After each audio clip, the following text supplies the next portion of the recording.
Good morning, fellow Vault Dwellers. It's Overseer Turtle speaking. How are you all doing? And today, we are starting fresh.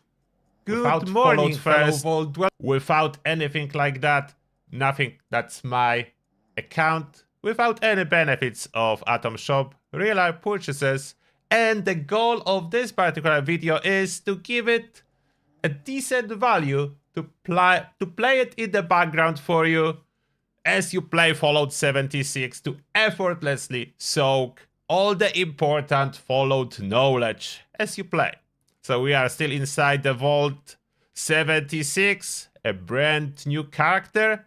I was going after Lucy Luke, but as I didn't nail it, I call her by her second name from Fallout TV show, Goosey. So we are playing as Goosey. Inside Vault 76, it's worth to mention that you can get a well-rested buff from sleeping. You can get a buff from playing this acoustic guitar that I did already get. Unfortunately, most of the stuff you cannot loot. Looting will start after we exit.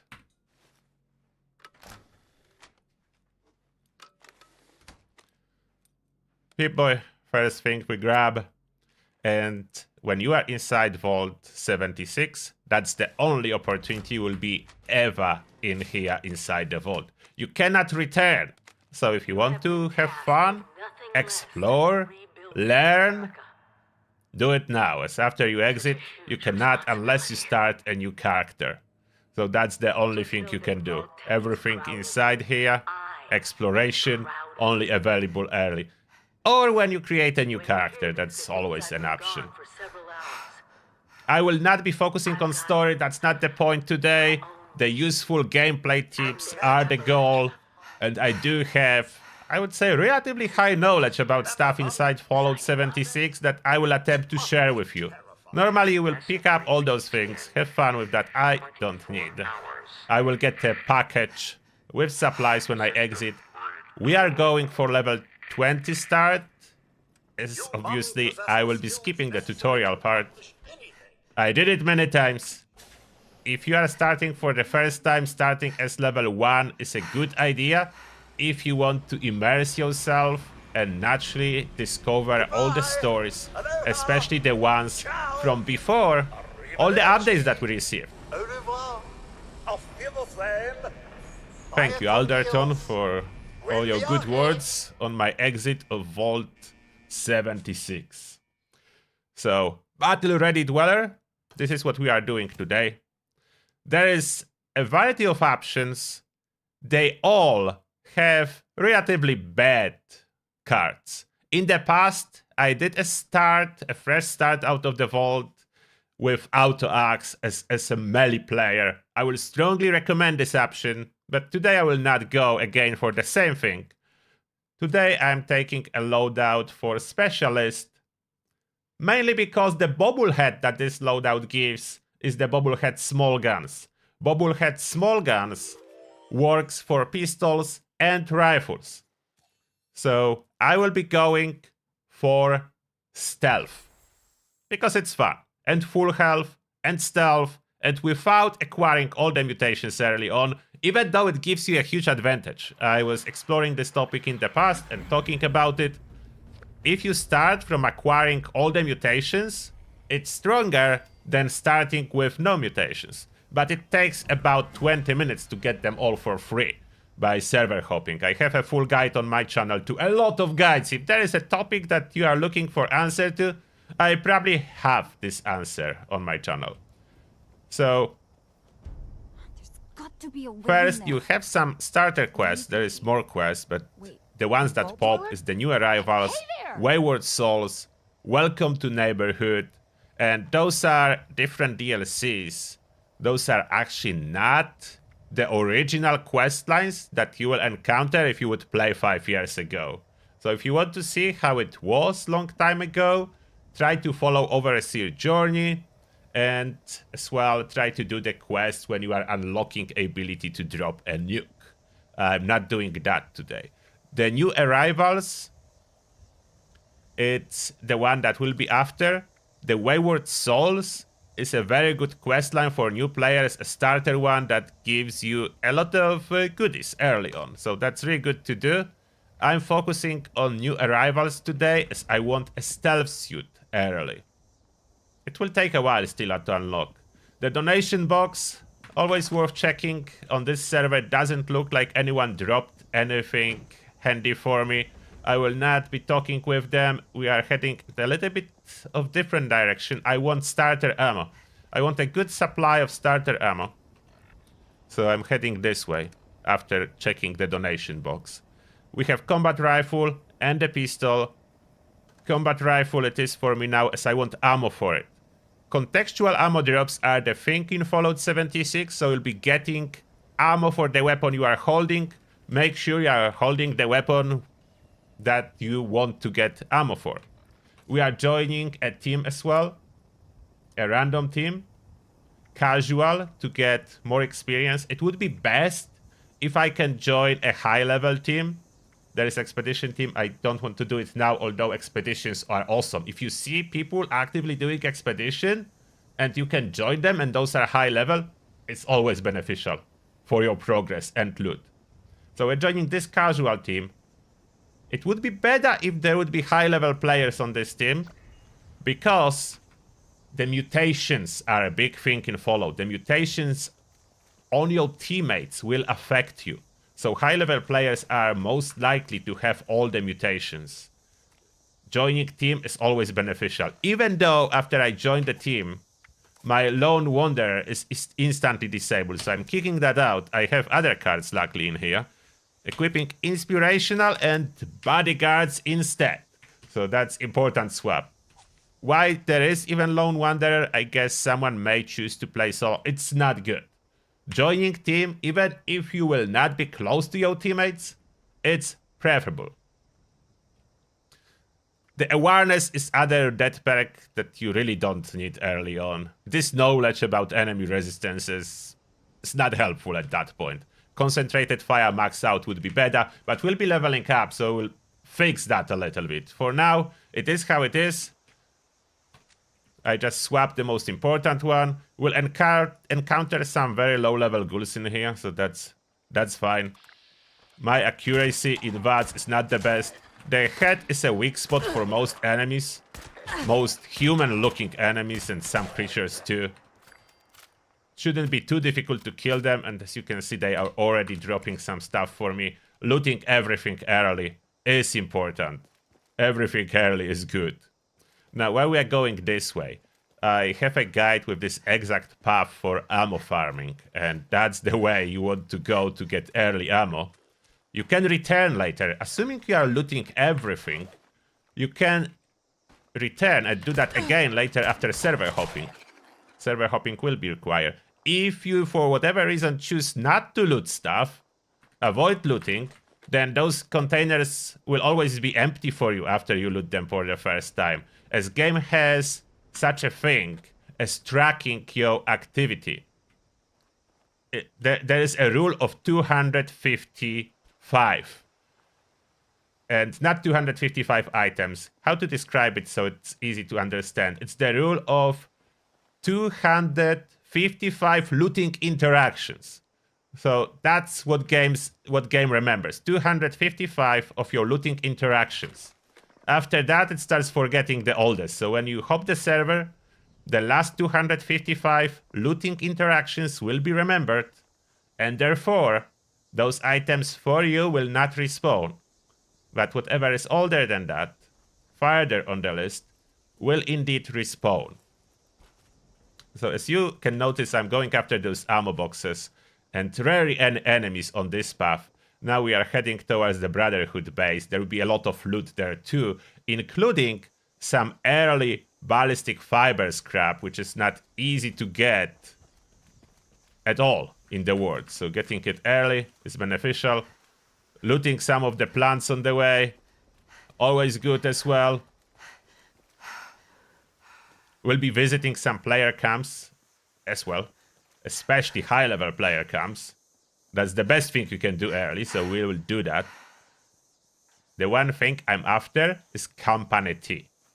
A lot of player camps will have a competitive producer, and they are happy to share.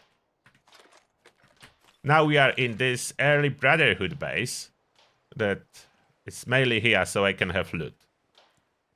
I'm not exactly sure what other purpose of those bases around here is outside of giving loot to new players, but I welcome that. I accept all the loot that I can get early on.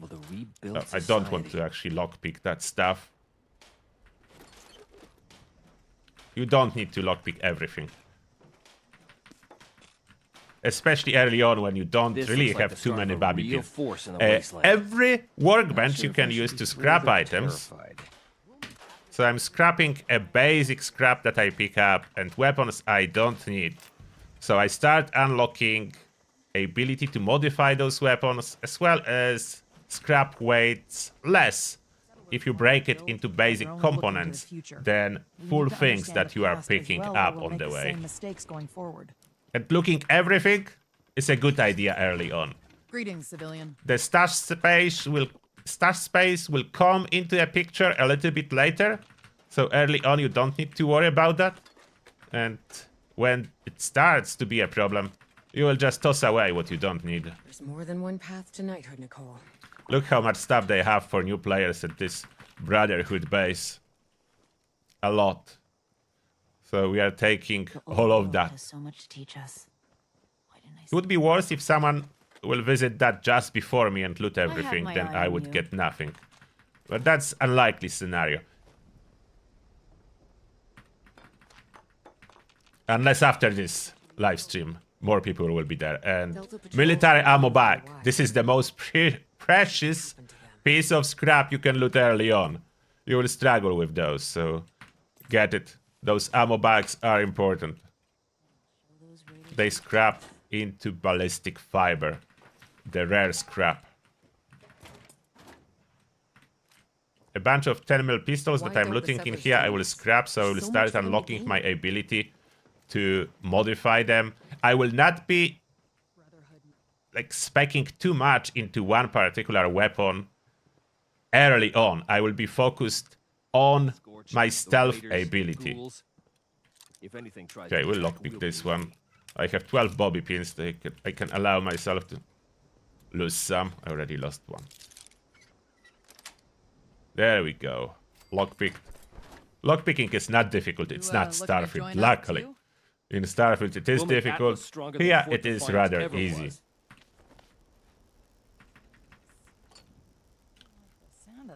And even more ammo. This one is locked and I have no skill for this particular one, unfortunately. The good thing about lock containers in the world, if this place will get visited by a high-level player and he unlocks the container, I will not lose any of the loot from inside, as inside containers, loot is not shared. So everyone has individual loot inside the container. So if someone else opens this container and loot it, I can still go in here and loot the container for myself, as it's not shared. And as you can see, I already have way more ammo now than I started with. Now, where I would head. We'll see the map. And where is a teammate? My teammate is over there. It doesn't... Oh no, that's different. Different team leader. That's my teammate. I go there for the pure reason that I can fast travel for free and unlock some locations for future use. You don't necessarily need to do that. It is good if you want to save time on walking. If you want to enjoy the views and walk across the map, you absolutely can. But as well, I can just fast travel to teammates for free. The same thing about teammates camps. It's all free. Oh, someone started encrypted. Every event like that you join. That's Endgame boss event, but you always join hoping for higher level players to handle the task. I can't. At level 20, I cannot do much on an encrypted event, but I can get rewards if there's someone else doing that, so we'll check that out. Alright, listen up, agents.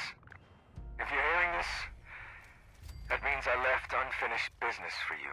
There is someone Well with me. only one person, so that doesn't look very good at this point. Process for a rogue assaultron. My focus on this event is to die less often. So run around, try to tag some of those robots. The good news is, yeah, those are explosive robots. First death on Goosey. The good news is, dying on events is effortless and safe. You don't even drop your scrap. Normally you do, but if you are on the public event and you die, you don't even drop your scrap. And I don't think we'll be able to succeed it in here. There is one player. I will be just dying. This is the hardest event for new players. It doesn't matter how many times I die, luckily. I just need to be here.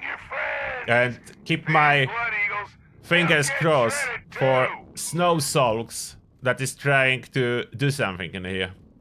I don't think this person can, but I will try to save them. It's 129, so it's a little bit low for that. A little bit low for that.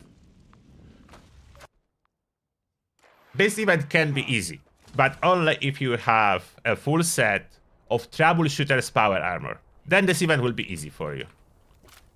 This requirement's, of course, impossible to fulfill as a level 20 fresh out of the vault. I can still be here and keep my fingers crossed for the players attempting to do it and shoot robots once. So if someone will kill them, I will get loot and experience for that. Okay, it doesn't look like this event will be at all successful, but I can grab some ammo from those boxes as I'm already here. And I did discover location. So I did discover this location. Unlikely for this event to succeed, unless there will be higher level players. I see 63, 129. Those are not high level players. High level players in Fallout 76 universe are 500 plus. Those are high level players. Those are veterans that know what they are doing. But I'm intentionally on the low level player server, as yeah, I don't want to play on my main account here. The advantage of playing on my main account is that a lot of friends will join that are high level, and it will not be realistic for your experience. So I'm really happy that there is no super high level players carrying this event solo, so I can show you that it's safe if you just fail. Like, if I die, next time I die, the respawn takes longer. I don't drop anything. I don't have penalties for that. The biggest penalty will be I can waste some time. At this point, I don't think there is a hope for this event. Therefore, I will be heading to different spot. I discovered this location. There is teammate camp, so I fast travel there.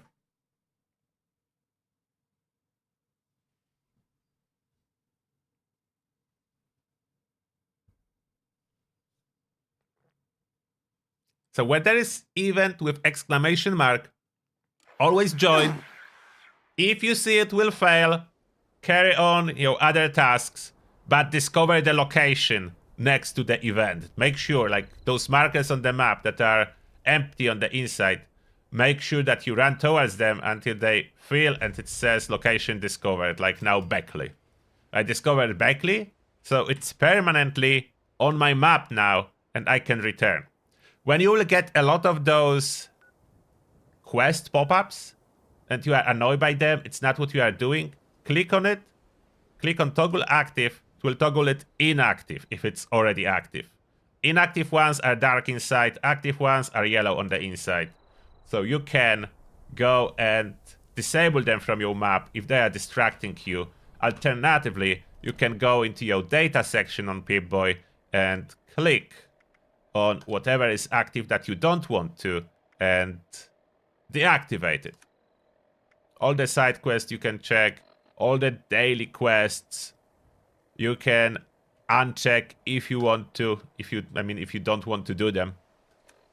Events have a separate tab.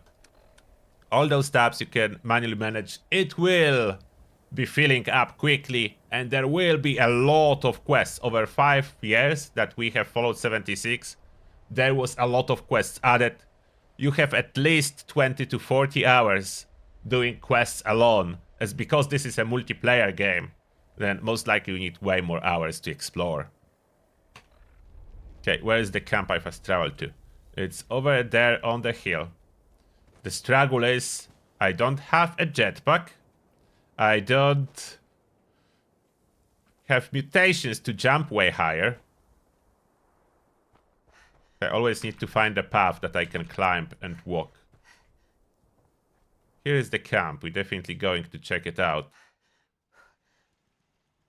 It looks like a fresh player camp, so there is not too much stuff. There is a vending machine. At this point, I don't really have caps for shopping, so I'm not checking that. Let's see what this player has in here, as I'm already at camp. Not much. All I can do is just scrap what I don't need to basic components. Don't need that. Don't scrap bulk for no reason. If you don't have followed first, it's better to just store as bulk. There is no point in scrapping bulked items. They will auto-scrap when you will need to use them. So there is not too much at this camp. Let's see if there is high-level camp somewhere on the map. Elmo. I don't know who's Elmo. That's level 100. So not as high level, but a little bit higher. Other vendor camps. Okay, not too many yet. I just can't shake these nightmares. Tercer's camp. Floating in space And forever. is that... Oh, Tercer is high-level player. So we definitely are going to fast travel to this camp. We'll see if we can for free. If I can join Tercer team, if he is on one. It doesn't look like this person is on any team. But it's always worth to check. Sometimes you will see someone on the team, then you join their team if there is room, and you fast travel to them for free. I cannot, so I will choose to pay if I have 21 caps. I do have 21 caps.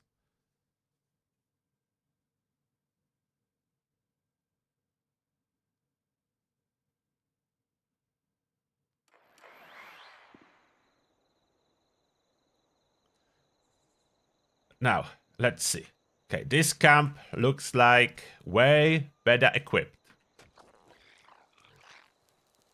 So let's visit it. Oh, holding a Pip-Boy button, switch on your Pip-Boy light.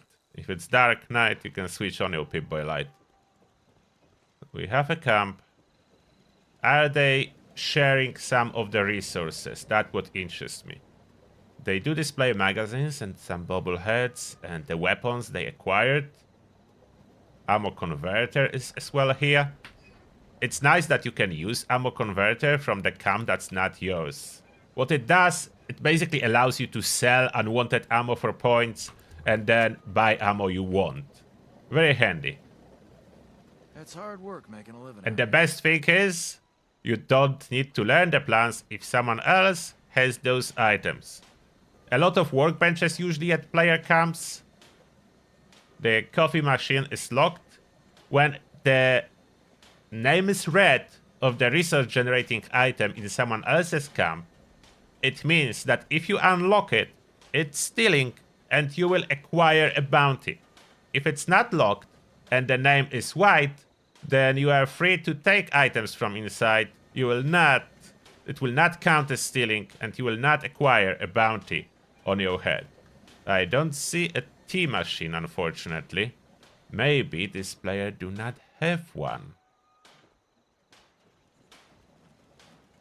Should it be more? Oh, there's... it looks like...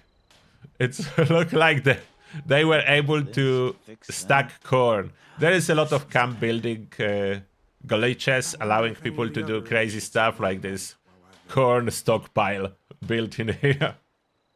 It looks hilarious sometimes. So this camp, unfortunately, I will not be able to get a free glass of tea. And I was hoping for that. But I'm really close to Responder's base. So I will go there to discover this Responder base, and it will be on my map.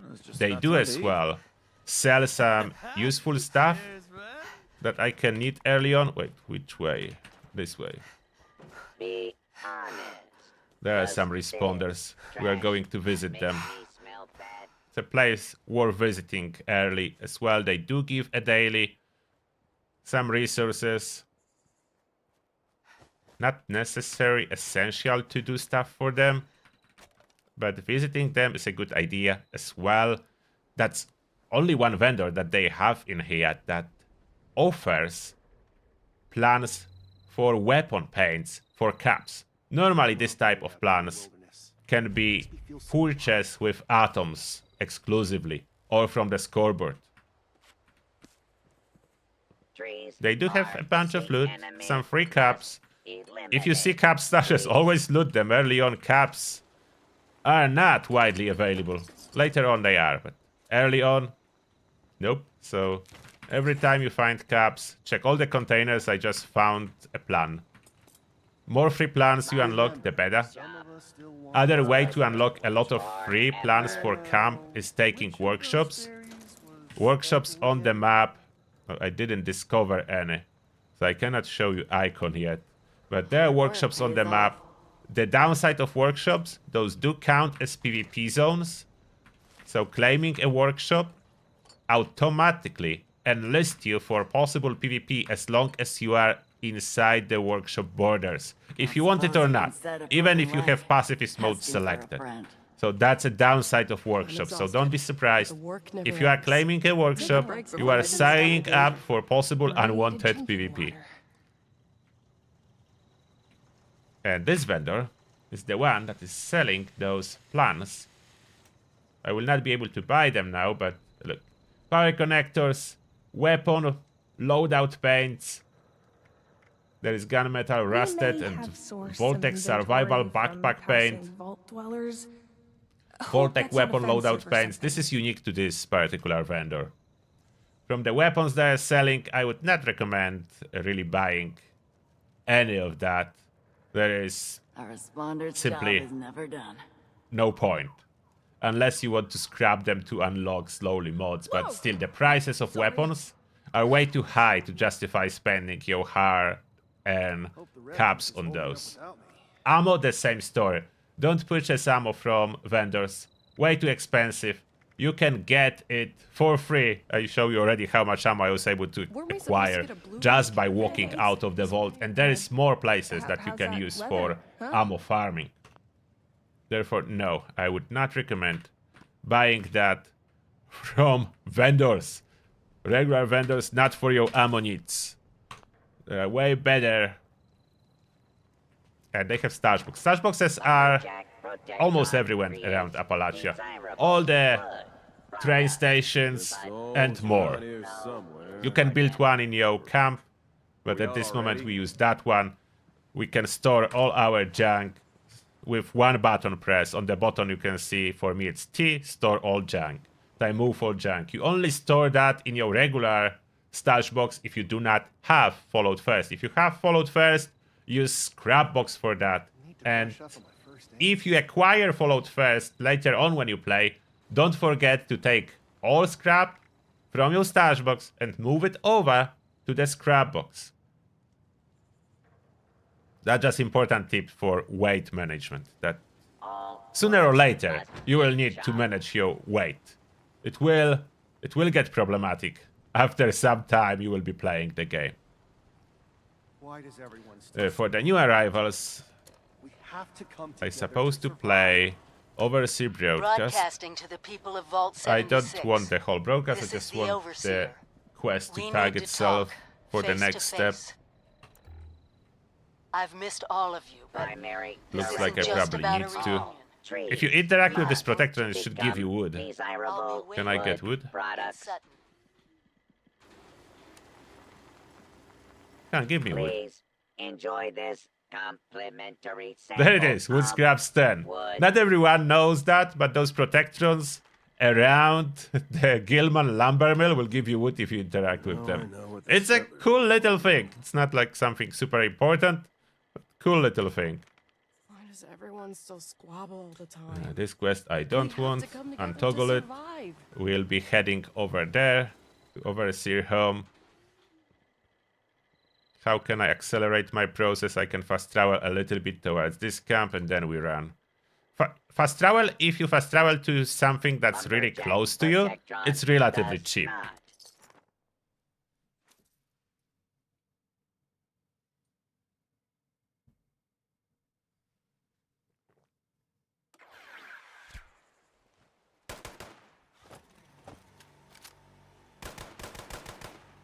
What is going on? I enter the combat zone. Someone is fighting. Okay, let's check out this camp. Always check players' camps when you are there, if they are sharing Wonder stuff. what It's you one of the easiest way to obtain. Tastes If it's like- locked and red, they are not sharing this particular thing, so don't take it. This camp seems to be under construction. I like visiting camps as well for the purpose of seeing what people are doing in their camps. When they have plants, plants are free for grabs.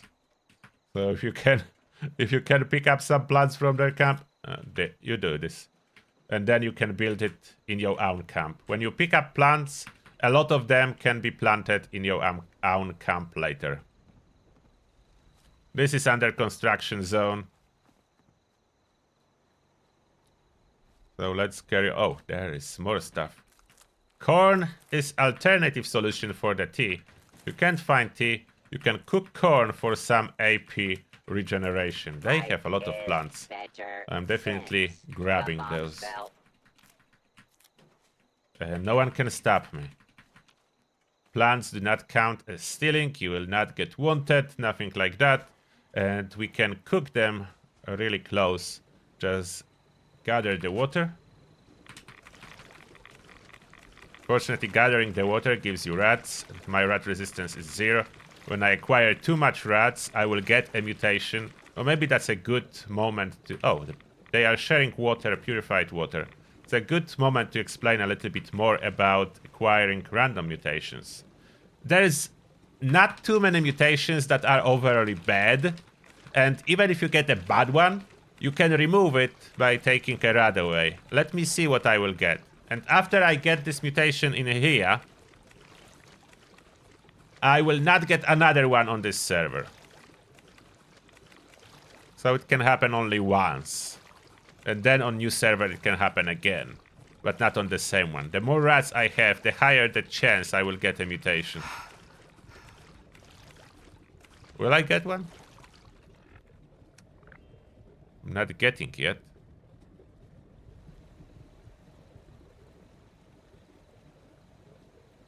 Okay, let's see. I want to see my mutation. No? More.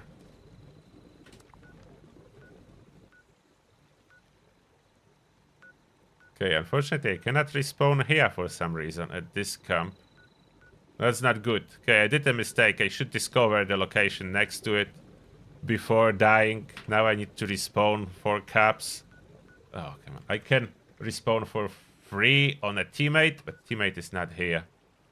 Can I join public team of this player? Oh, I saved myself. Respawn here.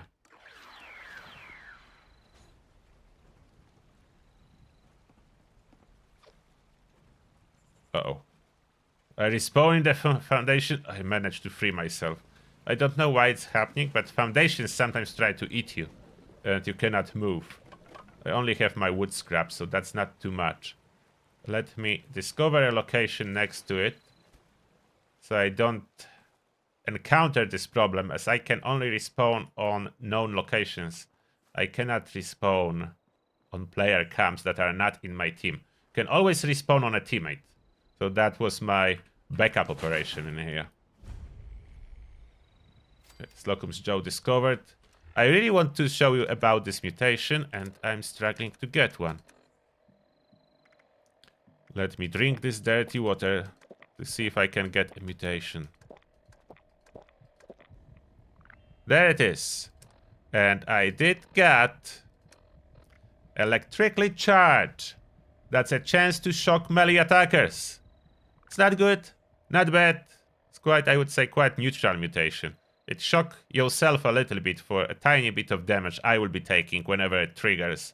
But it doesn't do much to enemies, doesn't do much to me. It's just electric shock coming off from time to time. So I can remove it. I don't need to remove it. But I will remove it. So I do have Radaway to cure my radiation. And I don't have anything to cure my radiation that will not remove mutation. If you want to avoid removing mutation, I would need to use either Brahmin milk or Nuka-Cola grape to heal my radiation. Normal healing of radiation will remove mutation. And later on, to keep your mutations, you can lock them with Starch Genes perk. And after that, Radaway will no longer remove mutations. So mutations can be a solid part of your loadout. Now I'm no longer electrically charged, and as well, I will not acquire any mutation. That's not gonna happen again on this server. If I want it or not. If I would want it, I would need to hop a server. Now there was a cooking station at this camp, so we are heading back as I have a bunch of food to cook. The food buffs are very important. You should always prepare your food, cook it. There it is. I'm over encumbered as I have too much water. I need to definitely drop some of this water. I don't need so much water. I just need some water for cooking. Okay, I'm dropping 100 of dirty water. Raiding. Cook. Murder. Raiding. Let's... Oh, by the way, on the crafting station, it's very handy to press Q for me on keyboard. On the bottom of the screen you can see toggle craftable. It will disable everything I cannot craft or have no resources at this moment. It's especially important later on when you have so many recipes and the list is so long to just cut it down for what you currently can craft. So I want this boiled water. And I'm doing some challenges, it looks like. Mud fruit juice. Flower tea. Some potato juice. I want corn soup. That will be very helpful early on. Sealed bean soup will make me slightly more tanky.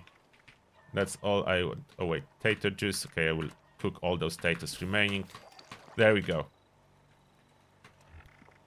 Those buffs seems like very small one, but they do add up. And later on, when you will be able to get mutation to be herbivore or carnivore, it's even more beneficial.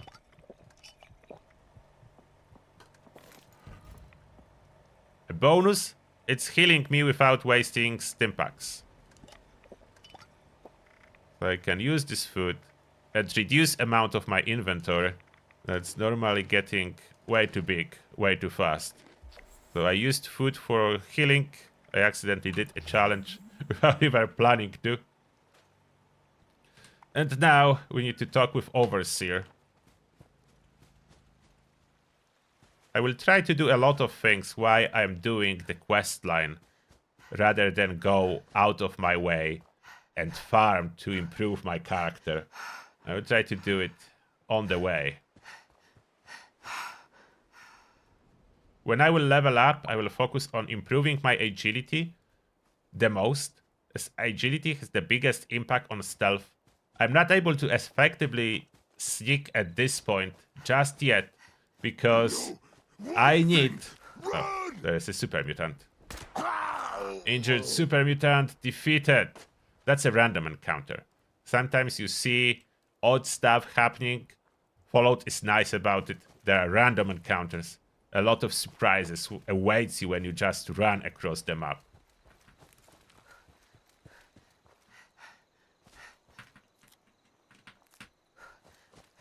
So going to Overseer.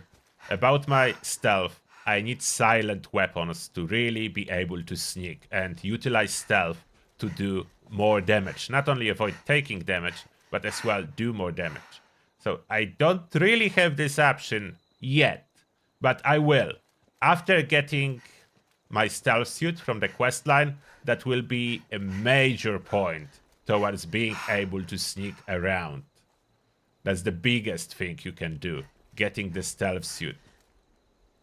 Later on, it's better to have unyielding set of armor, go bloodied, low health, and so on.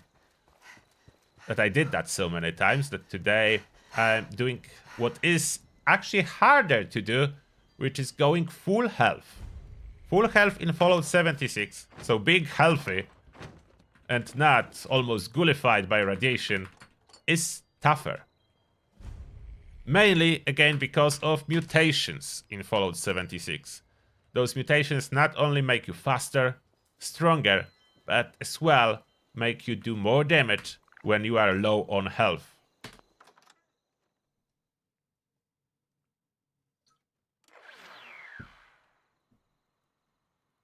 Now there was a pop-up about instance interiors. This means this is thank God interior you're here. specific I for almost- your character.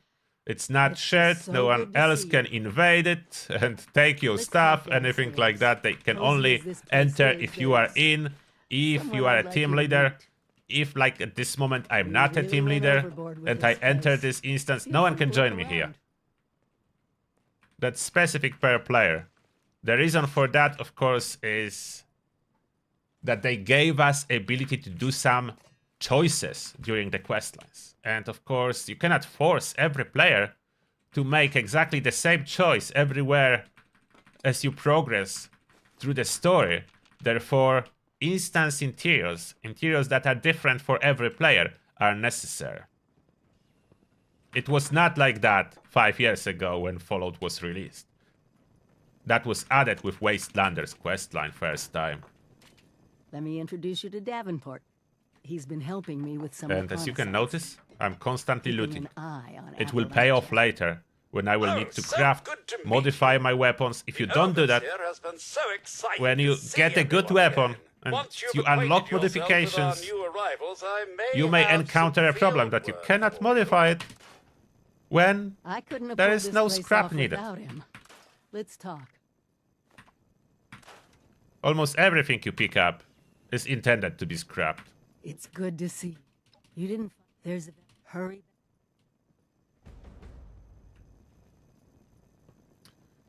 And now I talk with her and we'll be doing some of the modified original quests, like the Ounce of Prevention, Dr. Hudson's Research, the Cure for the Scourge Plague was a part of original questline.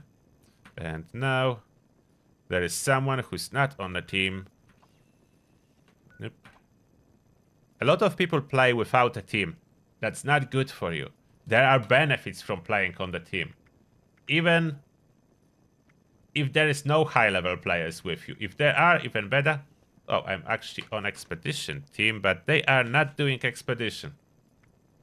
I will rejoin back to Casual, as Casual team is giving me Intelligence bonus, and Intelligence affects how much experience I'm getting from all my activities. Therefore, I want this bonus at the most. Let me see if there are camps that I didn't visit previously to discover some locations. There is one where my teammates. Oh, perfect. I just found someone from my team that's at Fort Atlas. There is several locations across the map that are key locations, usually faction bases. Fast travel to those locations is always free. So after you discover it once, it's a nice, those are like nice anchors you can always return to. This is an emergency. Even though I don't want to do this particular quest now, Please, come in. I have Fort Atlas now on my map. I can fast travel here from anywhere on the map, always for free. The same applies to Raiders Base, Settlers Base, White Spring Responders Base. Vault 76 itself is free fast travel point. Oh, someone, public team leader is in here. But the team is full, so I cannot join that. Oh, look at that, there is almost camp. I can discover those locations. I'm doing a lot of discovery of those locations now, as that will accelerate my progress when I will be on the quests. It's important part. You can skip it and naturally walk over the map, but for obvious reasons, that takes way more time than fast travel to those free spots that someone has a camp at. First, I visit the camp, then I discover the nearest location. Oh, and they are sharing scrap from this boss collection station. Knowingly or unknowingly, they are sharing. Hello.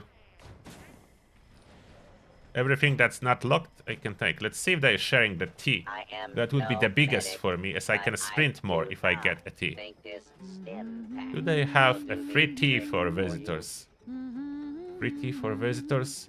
Oh, this camp special loadout machine will be available at level 25. That's the point that you can fix your special, whatever it was when you started.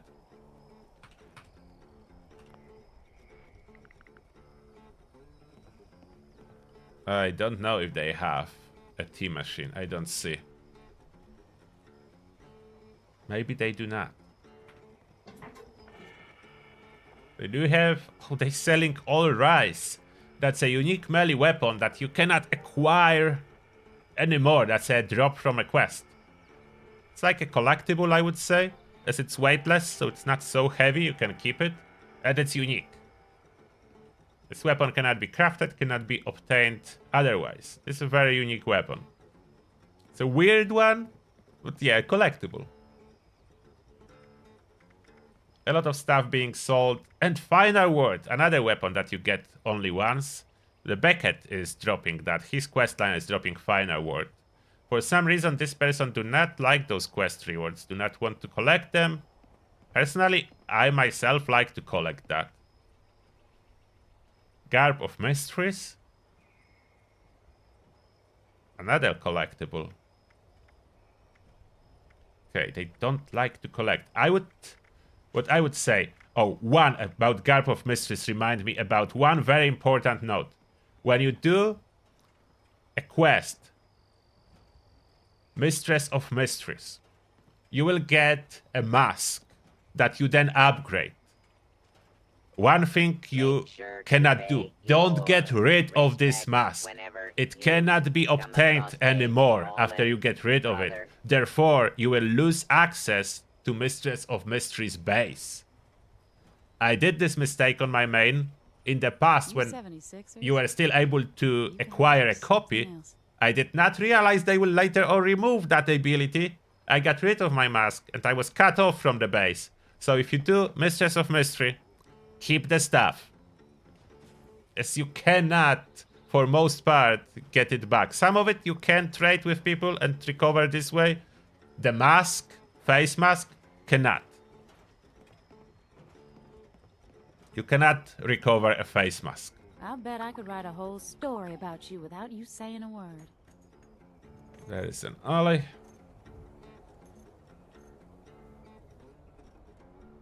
They do have a shelter, but now we need to discover location. Something around it. I'm not jumping down there as I will not survive it. Lean back and in power armor, you can jump anywhere. Power armor gives you a full immunity to fall damage, but I do not have a power armor.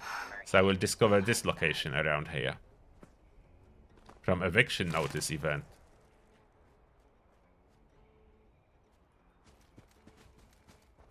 They want my attention or something, I don't know. Don't be afraid, like players, if you are a pacifist mode especially, no one can really attack you and engage in PvP with you, unless you are claiming a workshop. Foundation outpost claimed. You can check it under your settings. Game. Pacifist mode. If it's on, you will not accidentally engage in any form of PvP. Other players cannot do anything to you. With small exception of trap camps. They still exist, they're rare. But trap camp can kill you. But as well, consequences of death are really not there. All it's happening, you are losing a scrap that you are carrying. That's why I recommend to frequently store it. If you have scrap on you, frequently store it to your stash box or scrap box if you have it, as when you die, and that will happen in the wasteland for various reasons, you will drop it and anyone can pick it up. So it can be stolen, in other words. Look at this tiny camp. Look at this tiny camp. You can use everyone's stash box at camps, like this one. It is your stash box. You are accessing your stash box. Don't loot it. That's one mistake that you players sometimes do. If you enter someone's camp, you see the stash box, like it says stash, like in here. Doesn't matter how it look like a safe in this example. Don't loot his stuff. It's your stuff inside your stash box.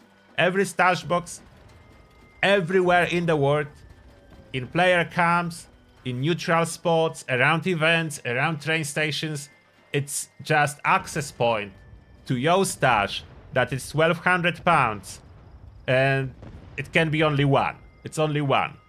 There is no separate stashes. There is no accessing other people's stash if you're coming from different game. It's all your stuff. So don't loot it. That's a mistake some people do, like access. Oh, there is a safe. Let me quickly take everything out of it. You are taking your own stuff out and you will be over encumbered. Just a side note.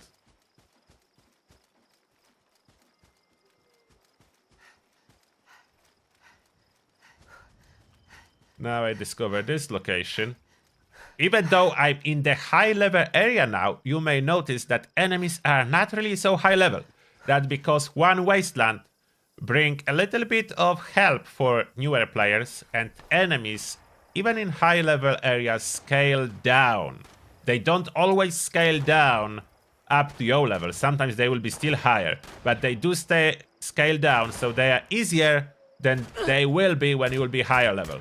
So at this point I can probably take them. Yeah, I can take them. The Scourge are not the hardest enemies. I can take them and I can loot this base. And we have here Scourge officer that is carrying a Silo Alpha code piece. They do make this beeping sound and flashing lights is on them. Those code pieces are needed to decode the launch code for the nuke.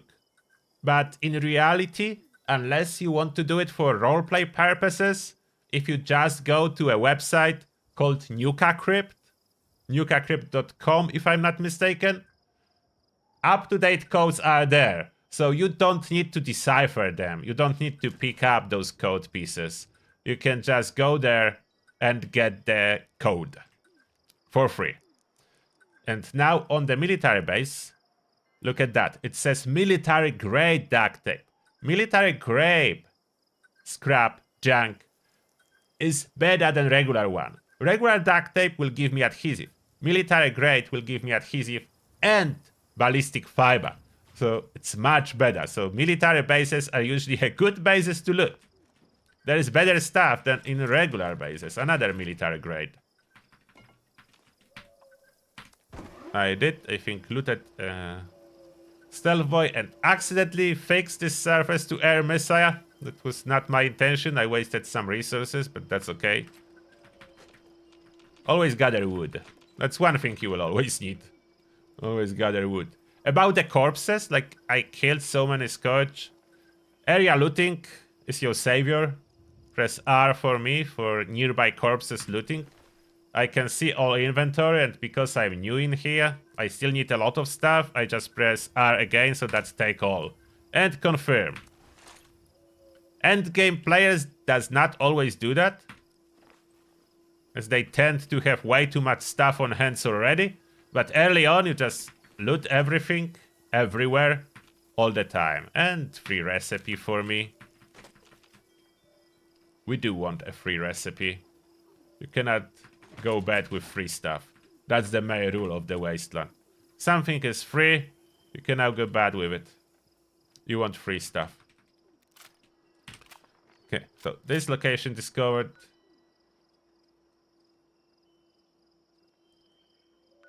There is Swarm of Suitors event, but doesn't look like anyone is doing it.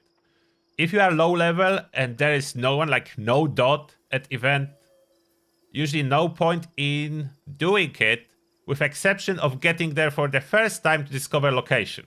So I go there, I don't plan to do this event, as I cannot handle the Myruk swarm myself.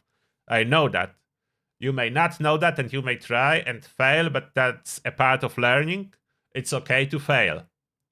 That's another rule of Wasteland. It's okay to fail. It's not a real life. It's not like you fail once, you are dead and gone. Here you can fail and try again later. I'm here only to discover this location. Pioneer Scout Camp.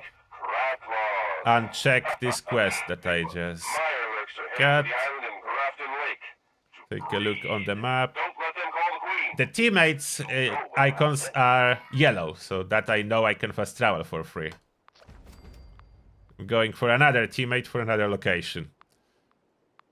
It takes a little bit to get those locations. You don't need every single location on the map, to be honest. You just need locations in different areas of the map to help you out later on.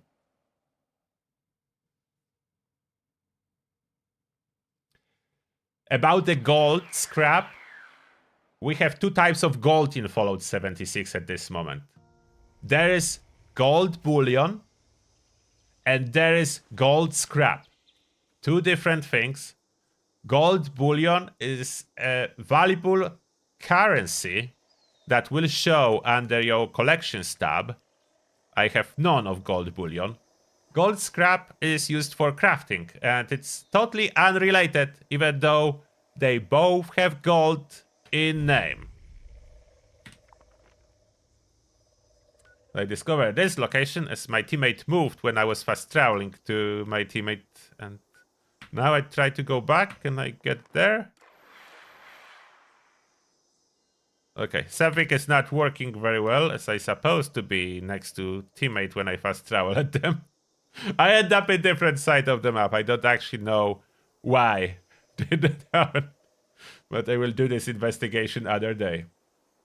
Now I need to get in here. My closest point at this moment is pylon ambush site, but I will need to spend 40 caps.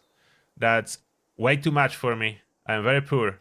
I barely have any caps. So to cut down on caps, what I can do, I can fast travel to any teammate camp that is closer than I'm currently, and then jump again. A little bit of time waste if you are in endgame, but early game is very helpful. Endgame, the caps are not an issue. I have different issue on my main character. I'm overflowing with caps as there is a limit. For whatever reason, there is a limit of 40,000 caps.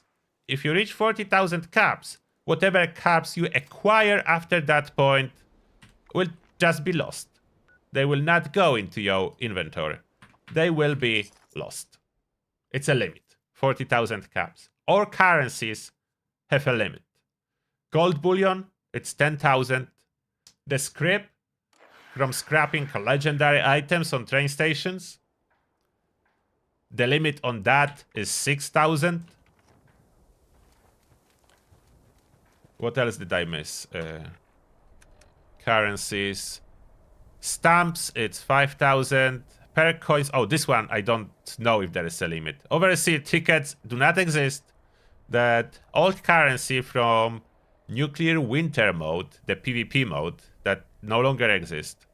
Tadpole badges, okay, that's no limit for badges. Those are so hard to acquire. Okay, so I told you all the limits. Now when I'm running towards my quest, I will try to tackle some locations on the way, just to have them for later. I'm looking for a gray location icons to run next to them when going for my quest objective. Now I can see this orange dot on the map, that's a rounded dot. So it's a friendly NPC somewhere here. Oh. Just turn red. That was cheating. That's supposed to be friendly NPC. Red are hostile NPCs. Yellow friendlies. White neutral. And I was tricked by this ghoul. How he did that? He was pretending to be a friendly NPC. I was going there to say hi. Instead, it ended up in the shooting. Who's there? Wait, is that cargo or players camp? Why this cargo bot is stuck in here? What's happening in the wasteland? That shouldn't be like that. Yeah. Well, now that people have come back to this area, they'll all want to be setting up places like Foundation. Why is this cargo bot just hovering in here? What's going on? The wasteland is different today. That's not normal behavior for any cargo bot. They drop stuff and fly away. And there is not even a drop. And this guy is looking at it. It's just a random random Prepare for encounter. even more settlers moving. Yeah, I'm looking for some supplies I could use when I'm fixing things up around here. Think you got something like that? Would concrete be helpful? That'd be great. I don't have any. He wants concrete. Well, I don't know if this cargo bot is related to this settler or just a random stuff happening. Nevertheless, that was interesting to meet a cargo bot stuck in spot.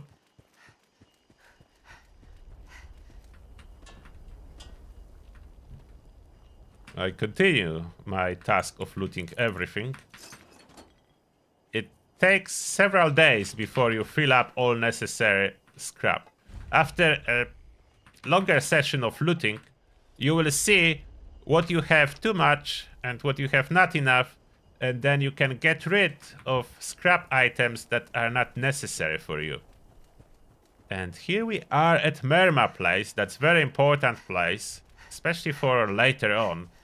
That's the most important vendor in the game lives in here. I just wait outside until I discover location. There is a lag quite often now. After location is discovered, I can enter. If you enter before that and then fast travel away, this location will remain undiscovered.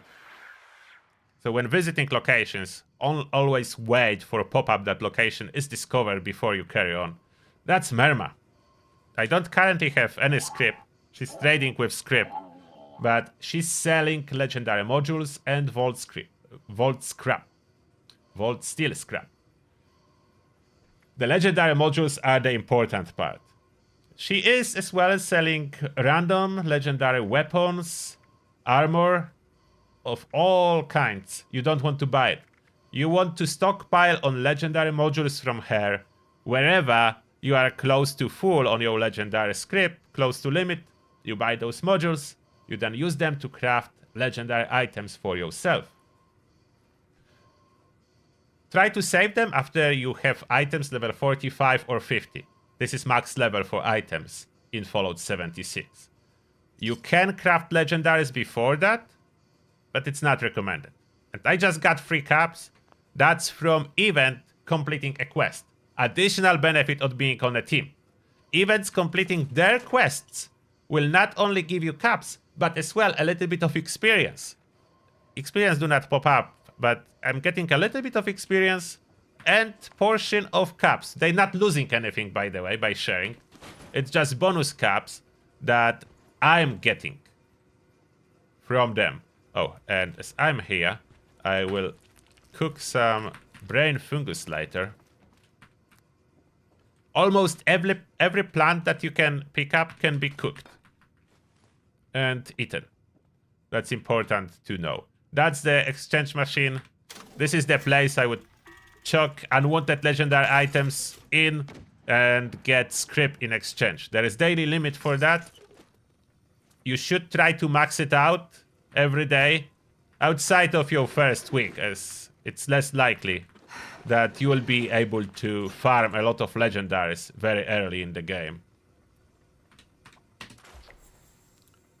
Oh, I have automatic laser rifles. I will keep one.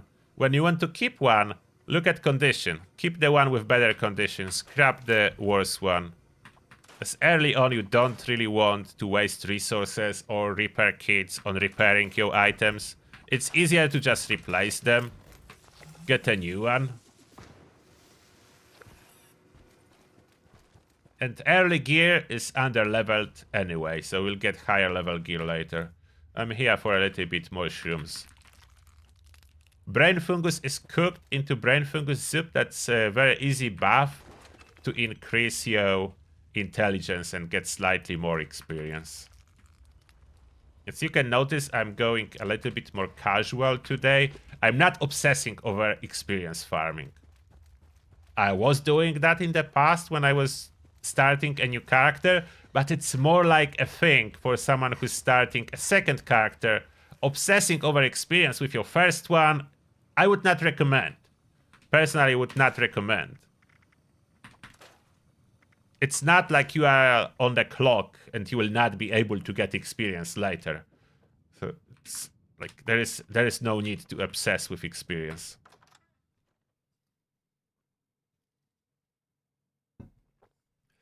No, your camp, when we are talking about placing your own camp, your own place, there are limitations to that. I will show you how it works. I'm not placing any yet. I will need it later as my own fast travel point. But generally when you open Pip-Boy, you have an option to move camp. If you didn't place it yet, it will be just placing. I press Z, and then I see my camp unit. When it's red, it means that's restricted area. It cannot be placed here. It can only be placed in open world outside of any important locations. It cannot be placed on any interiors either. It cannot be placed if you fast travel away from Appalachia, for example, to Atlantic City. It's only in Appalachia, only outdoors. And when it shows blue outline, that's the location you can place. So there are limitations to that. You cannot really place it anywhere you want it.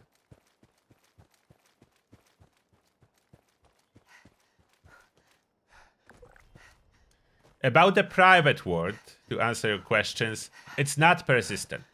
After you get out of your private world, it remains active for about 2 minutes. After this time, it's gone. So be very careful to don't leave something just on the floor or in random world containers. You will lose that. You cannot use world containers as your own containers, as they will despawn. When I'm at this location, there will be a back alley with a dead woman. It is starting a quest that is a very cool one, and I will not tell too much about this quest. I do recommend you just do that. When you loot this stuff, oh, you see? It appears. Sometimes you need to look a little bit. The damaged holotape and worn veil. And the veil is the thing that you should never ever get rid of. After you pick up this veil, early on it will not let you get rid of it. Like if I try to drop it, it says you cannot drop this item. But later on, when I'm done with the quest, and the veil will be fixed to be a normal veil, not a worn one, it will let you get rid of it. You don't want to do it. The veil is the one thing you don't want to ever get rid of it, as there is no way to get a duplicate. So that's very important warning. There is not too many things that you can mess up with Fallout 76. But the veil is one of those things. You can get not accidentally, you need to knowingly get rid of it. So it's the best to just keep it in your stash box after you're done with the quest. Don't destroy it. Don't get rid of it. There is no way currently to get a duplicate.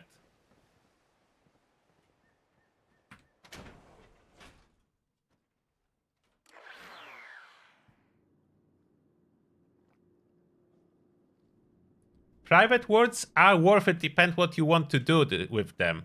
Private world basically ensures that you can play with your friends and your friends only. There will be no strangers.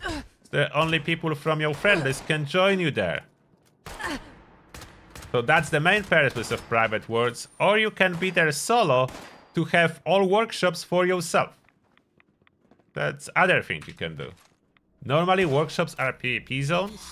If you have private server, those workshops are yours.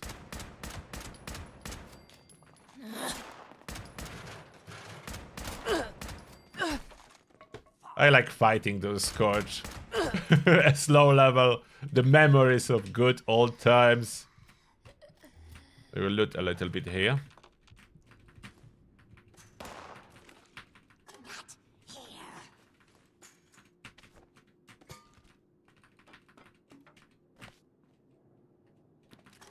I'm not looting everything. Oh, after a while, I was not learning anything, but I am acquiring recipes and plants. Those show under the notes section, and you should be learning them. I didn't yet. Including what I got by exiting the vault, which is Voltex Survival Backpack. It's extra carry weight, I will craft it soon. As well, recipes and plans. Oh. Not a good idea to keep learning when someone is shooting in your back. Those plans have a weight. Later on, you will acquire duplicates as well of the plans. They're not weightless. Even though plans are basically pieces of paper, they're not weightless. So we need to check this tab from time to time. They tend to accumulate in high quantities later on. And that's the consequence of death. I'm dropping a paper bag with my scrap. So I'm taking that back. There's no other consequence, so yeah. The most lenient game about dying from them all. Okay, where was the crack in the floor to get down there? Oh, when you see the fusion generators, sometimes they have core in them. Grab it. You will need it if you want to use power armor. Not us. Not us.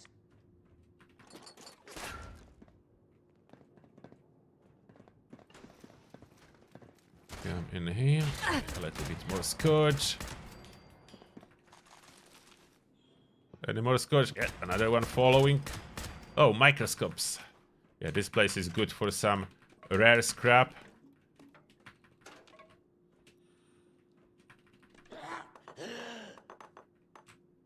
It will be a habit after a while to just spam the button. Opposite to Starfield.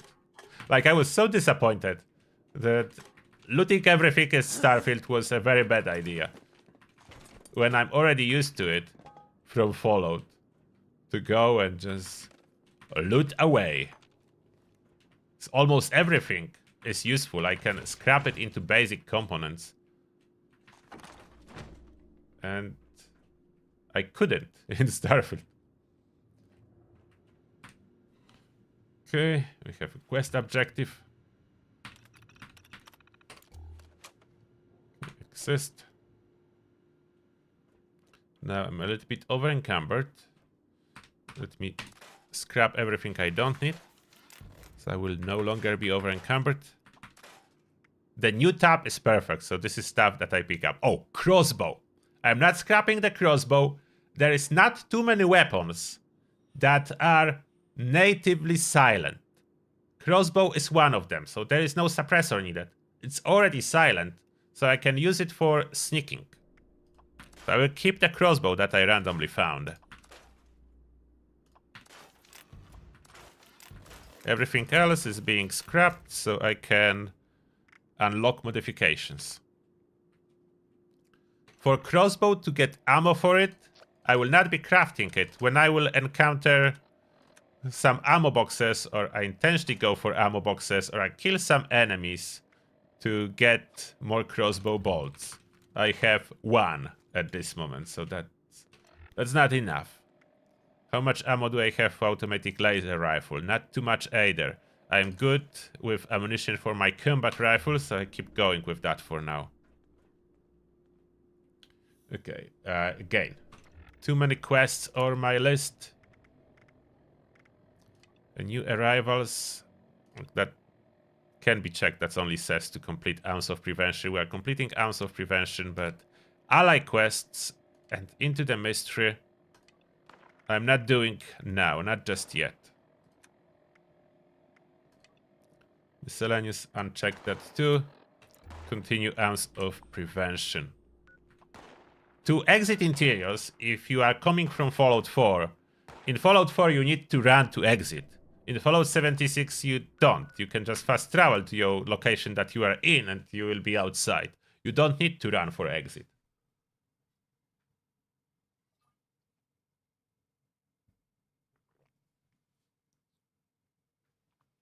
And welcome everyone who's joining us right now. Thank you for being here. The throwing weapons, like throwing knives and so on, are only good early on. There is no way to spec into them. I don't think Bethesda ever had planned to make it useful for some other stuff, but currently, throwable weapons like knives, only early on for sneaking characters at low level. And even then, not great, but usable. Endgame, there is no point. Endgame, you craft some if there is a daily challenge to do so. That's how it works. And we have a sample.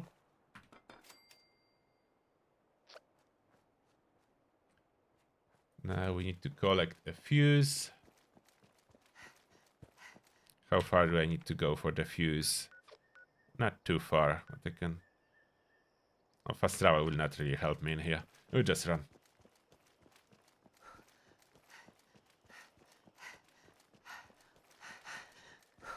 I'm not sure. Oh, the super mutant is somewhere behind me.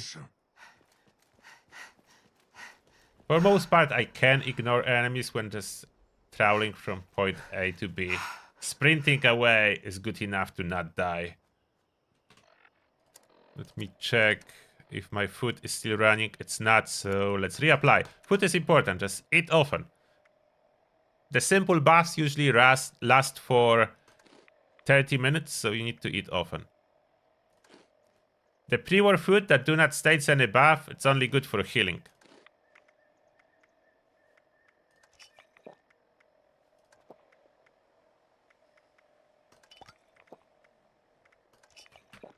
Okay.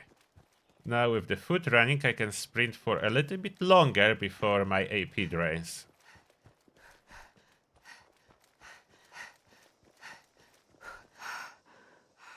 Need a fuse. Commie bots. Go away, commie bots.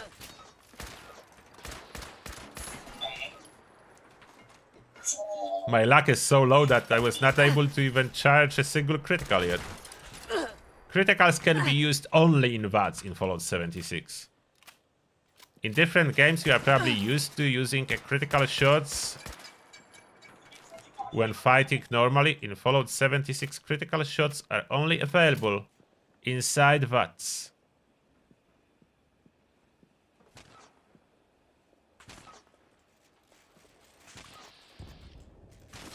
And critical charge meter is showing it's charging slowly when you are firing in VATS early on. Later on, you can achieve critical every other shot. That's the best you can do. There is a limit. There was a brief time in Fallout history when you were able to crit after crit, like continuous crits. That's no longer possible. And what? Why does Commibots asleep? Something wrong with those Commibots. Unless they develop teleportation strategies. That was a crit. I was holding my spacebar and critting.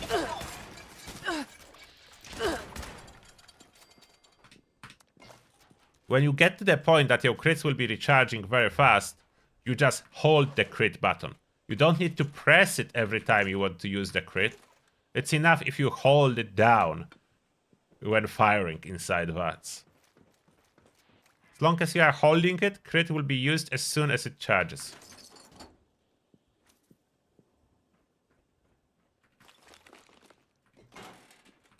Okay, and we have everything we needed. Go back. If fast travel is very close, it's always free.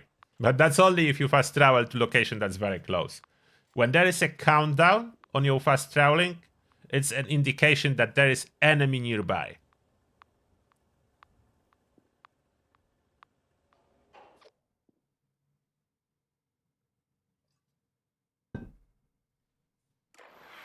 You don't need to use VATS. But if you want to be efficient, with endgame boss fights, unfortunately, that is like a must. That increases your damage output versus bosses if you are critting every other shot by approximately 10 times. So you do 10 times more damage to bosses. As VATS criticals have built-in ability to bypass enemy damage mitigation. Not armor. Those are two different things in Fallout. It's very confusing. You have something like resistance and damage mitigation. Two different things. And work in different way too. Bosses and players have those. Regular enemies only have resistance. Regular enemies do not have any damage mitigation. They only have resistance. The bosses do have resistance and damage mitigation. So they have two forms, similar to players. So we are like bosses in this game, as we have both resistance and damage mitigation. To explain what the difference is, that's my resistance, ballistic resistance, energy resistance. The damage mitigation will be if I would be, for example, running Lone Wanderer. Take 20% less damage, that's the damage mitigation. It's expressed as a percentage. Damage resistance is just a value. It does, you can say the same thing, but it adds up on top of each other. So those are two different ways of reducing the damage taken, and bosses are using both too.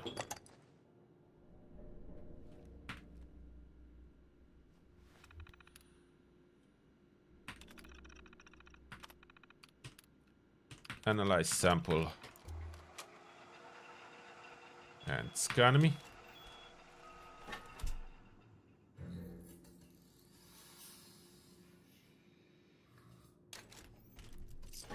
Hello, this is Dr. Claire Hudson, and if you're hearing this, it means you must have completed my work. Back to Overseer with our samples.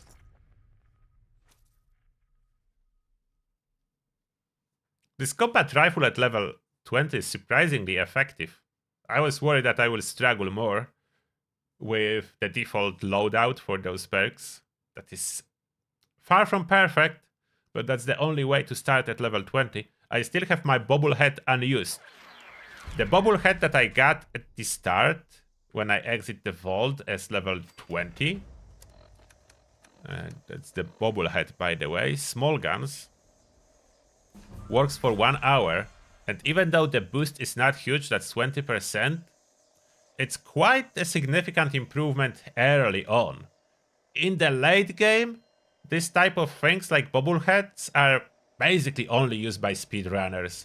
As for everyday players, 20% is almost nothing, as damage boosters in Fallout 76 are mostly additive, which means they work on weapon-based damage.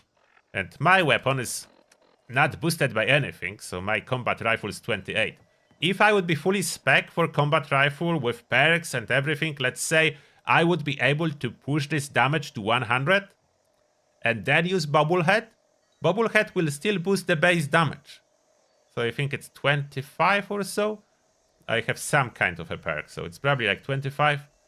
And the 20% will be calculated from that and not from 100.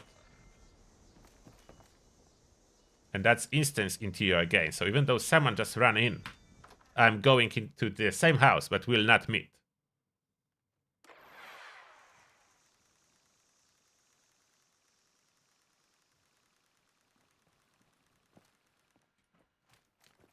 Progressing this quest now a little. The inoculation. Good. People wall. I knew it. Pressing the Judging spacebar can the one skip the dialogues, thing. but first time you do it, you Anyway. definitely should listen to story. It's interesting. And everything that's going on. Now we need to get to top of the world, and we are lucky that there is someone's camp.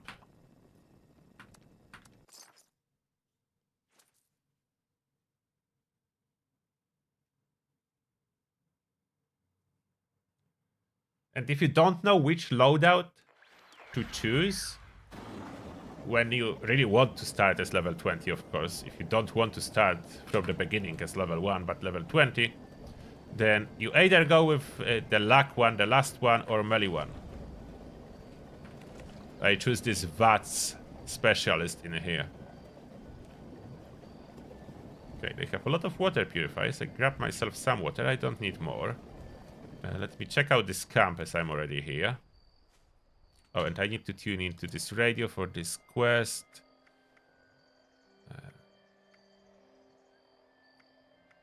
Top of the world radio, that's the quest one. This is the Rose. If Market, you hear is me, that closed? No, top of the world, I can Pleasant get Valley. in. I need And help. the world full of new players. So we can.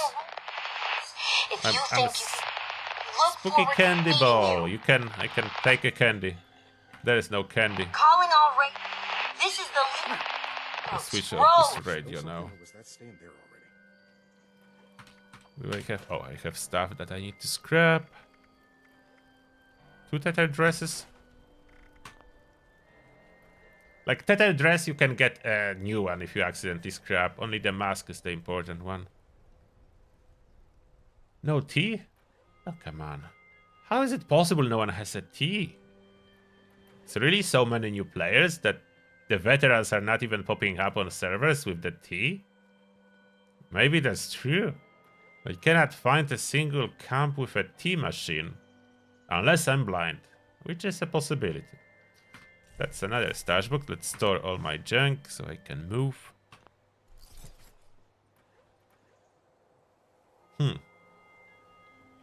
Okay, I don't know. No tea. No tea for the turtle. Now, how do I get over those mountains? That's the biggest problem. Before you have a jetpack, and you can just fly over them. Wait, I have multiple quests. Fire briefers. I don't need to join that. That's one of the original quest lines. I only need to go to top of the world. Oh, I managed to run around. There's one of the train stations. I will check this train station vendor out of curiosity. One other thing about vendors. The inventory of NPC vendors do change based on your level. So if you are low level, you will see less inventory at those vendors than later on when you are a high level. The inventory maxes out when you are level 50 plus.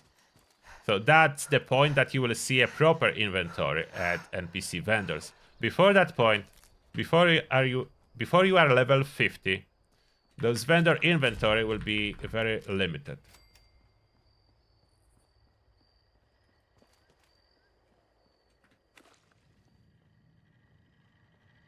Note to the Hello there, gourmands. vendor bot. Human flesh is not What is this acceptable vendor bot tender selling? here.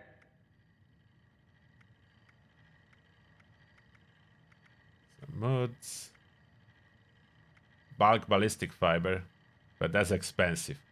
Although it is a good buy for people that have followed first on trial and need to quickly get Now in expensive scrap to goods stash on the scrap acquired box. through questionable means. There is Chainsaw Flamer. Chainsaw is a very good option for early player build.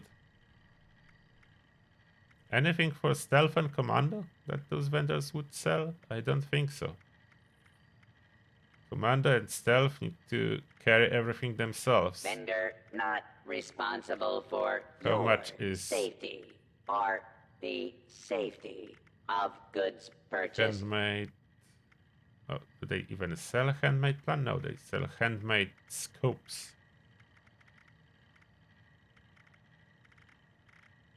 Yeah, probably not worth to buy anything at this point with my limited 184 caps. Had a hard day of killing and looting. Don't want to haul it back yourself? Sell it here. No. It's not worth it. Only selling. Oh, I could sell something to get some caps.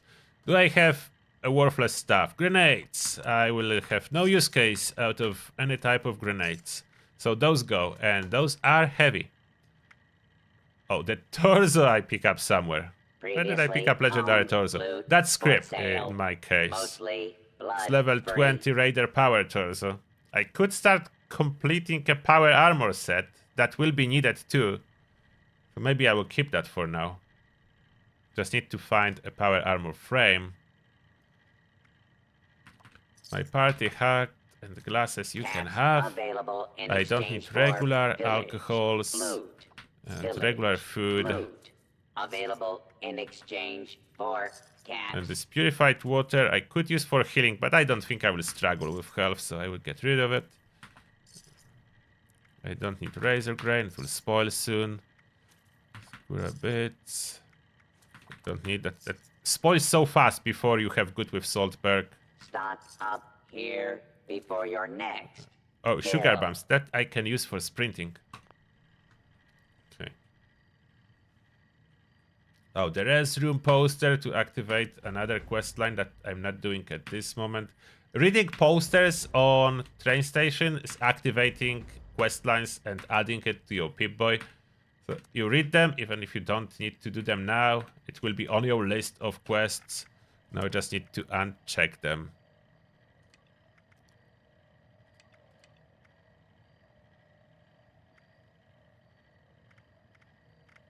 Alright. Unchecked. I think all unchecked. Back on the task, top of the word.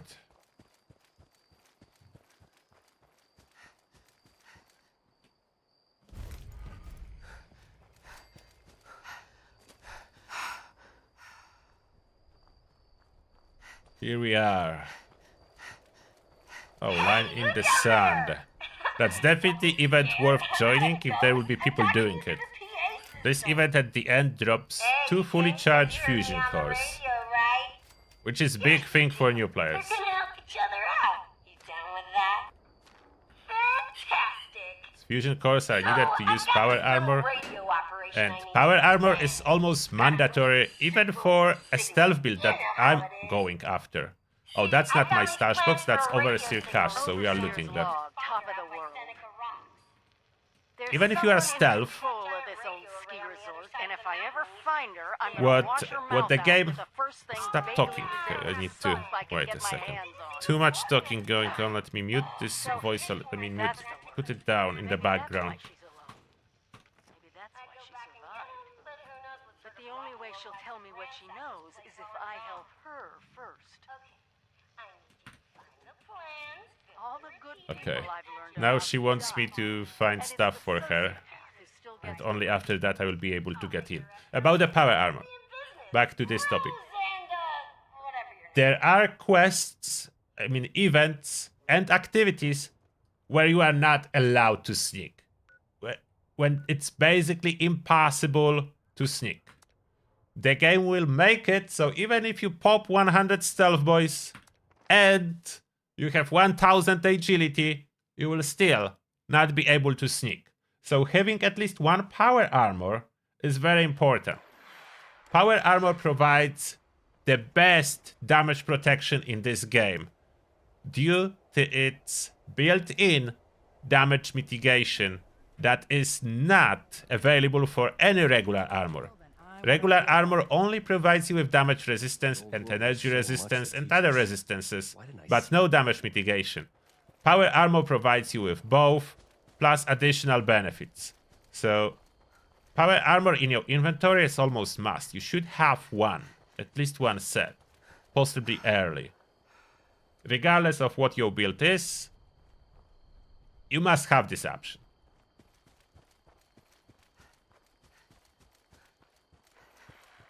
I noticed that a lot of new players do not join teams, but it's a big mistake. There is huge benefit of being on a team, and only downside is you cannot use Lone Wanderer. But if you have one person that's high level and hopefully running Speed Demon Mutation, at least for now, Speed Demon Mutation is giving the same benefit as Empath Mutation to every teammate. And it does stack with Empath. So in perfect case scenario, you can have a teammate that have Speed Demon and Empath. Therefore, you will be super tanky just because you are on a team. You will be taking way less damage than being solo and running with Lone Wanderer equipped. So there is no advantage to running solo. I mean, without a team, you can absolutely run solo and do everything solo. You just want to be on a team.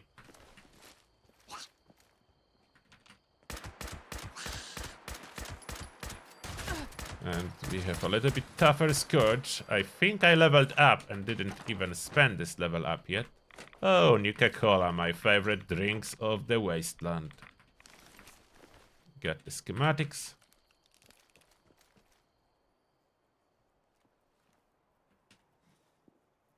Okay. Now we need to get in here with those schematics and in here. How is the... Oh, look at that. New players are not there.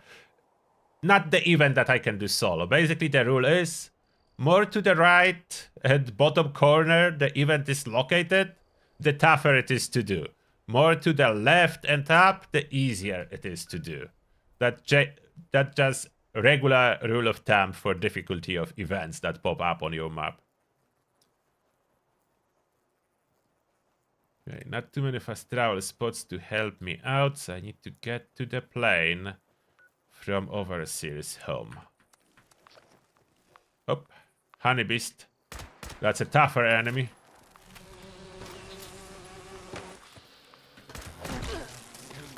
Fire! Fire, defeat the boss enemy of the Honey Beast sword. Look how tough it is early on. If you don't get yourself in with if you don't set up yourself with overpowered gear, which is possible. If someone would donate you a legendary high tier gear that you can use at low level, yeah, you will do much better than that. But I enjoy a little bit of natural struggle here. Oh. Crossbow. I think on the roof there should be ammo box. Yes, I wanted my crossbow bolts. The thing with ammo boxes, you need to approach them with correct weapon equip if you are after some kind of ammo type. It's not like ammo inside the box is not spawning when you look at it. It's when you are close to it. And weapon you are holding which determines what ammo will spawn inside the box.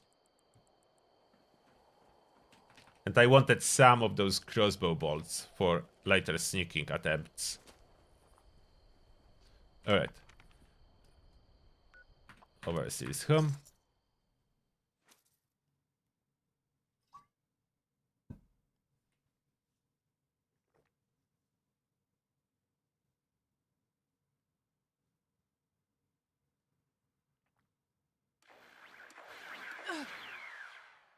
Yeah, you don't need to talk with your teammates.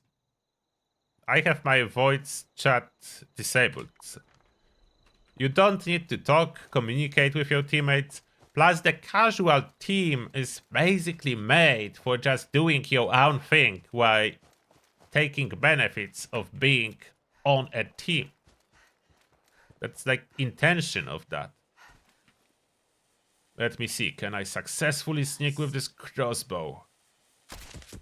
Ah, look at this damage. 100 damage, one shot. So crossbow unlocked my ability to sneak a little bit.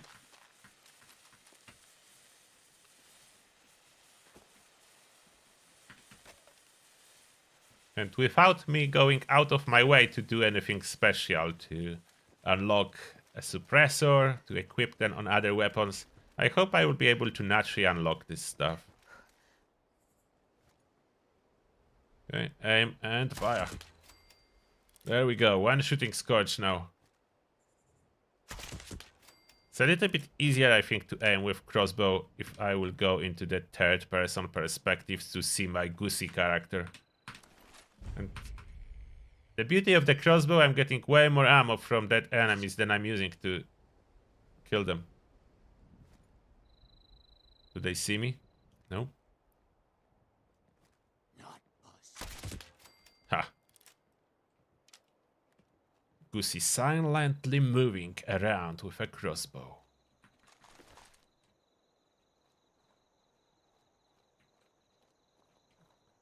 Okay. Another one. Headshot. 200 damage with a headshot. The sneaking bonus is real. My perception is so low that I cannot really hit them when they're farther away. Oh, I was detected. I lost the damage bonus. You see the difference? I hit 3 crossbow bolts now since they detected me. Therefore, no more crossbow. Let's have fun with automatic laser rifle. And stimpax. So I don't die. Automatic laser rifle is way more powerful than my combat rifle when outside of sneaking. We'll loot a little bit more here, and there is a workbench not far. The clipboards are very valuable for later on weapon mods. No key at all. I was thinking for a moment that there's supposed to be a key for me to grab.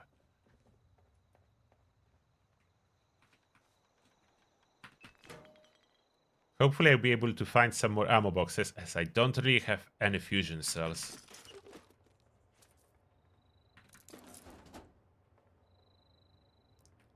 Okay, scrap everything in here.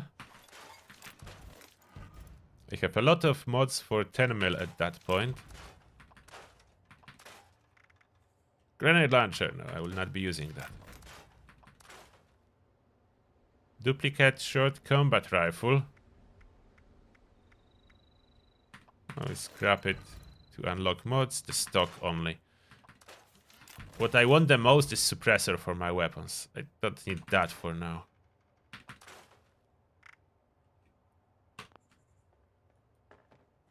We need to access my stash box soon, as I'm getting more over encumbered. Oh, I have my light on. That's how they detected me, or did I switch it on after? They do give me some fusion cells back, but 3 not enough. Cannot use it.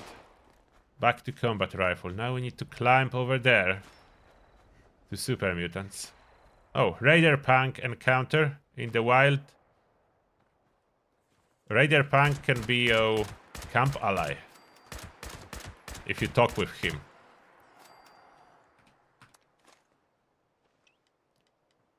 I want this laser rifle on my quick wheel too, but yeah, you see, I was holding combat rifle when approaching this ammo box, and now, unfortunately, I do not get fusion cells.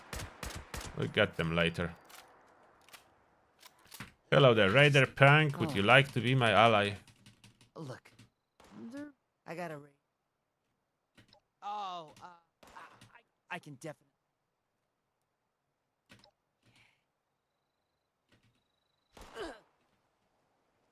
I don't need an ally really right now, but why not talk and grab it?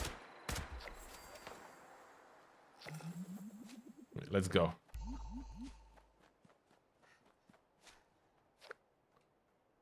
Move a little bit up. Oh, I'm supposed to check my level up. So, level up. I have a Perk card pack as well. From time to time, you are getting Perk card packs from leveling up. So, let's open it. Oh, I have 6 actually. You are getting Perk card packs retroactively when you exit at level 20. I forgot about those. So, let's open them all. Let's see if there's anything good. Anything good? We have Scrapper. Okay, Scrapper is awesome. Cola Nut. That's useful too. Marathoner. I mean, better than rank 1 of Gunslinger. Gladiator, Home Defense, Iron Fist. Hacker can be sometimes useful. Archer, that's for crossbows.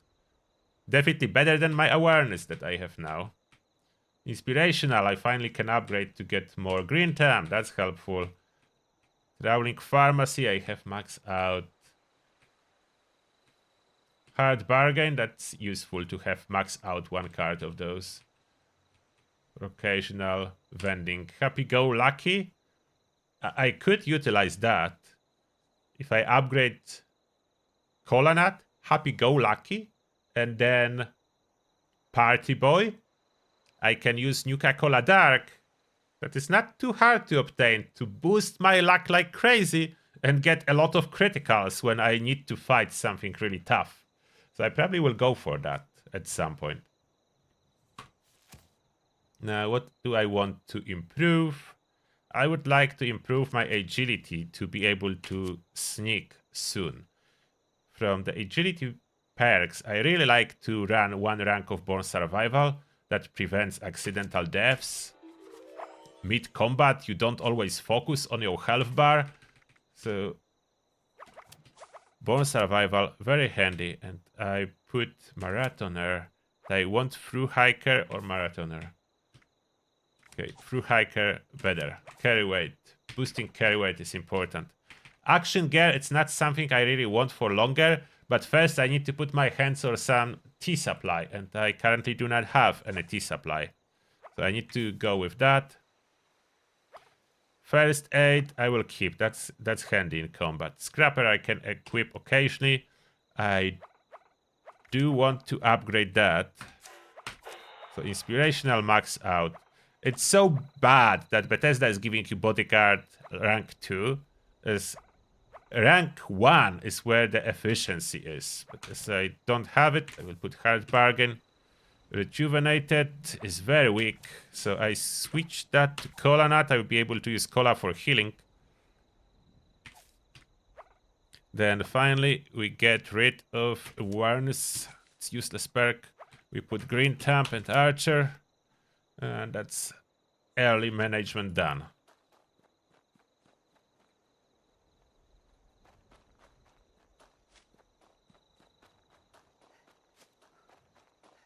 Now I need to climb this mountain.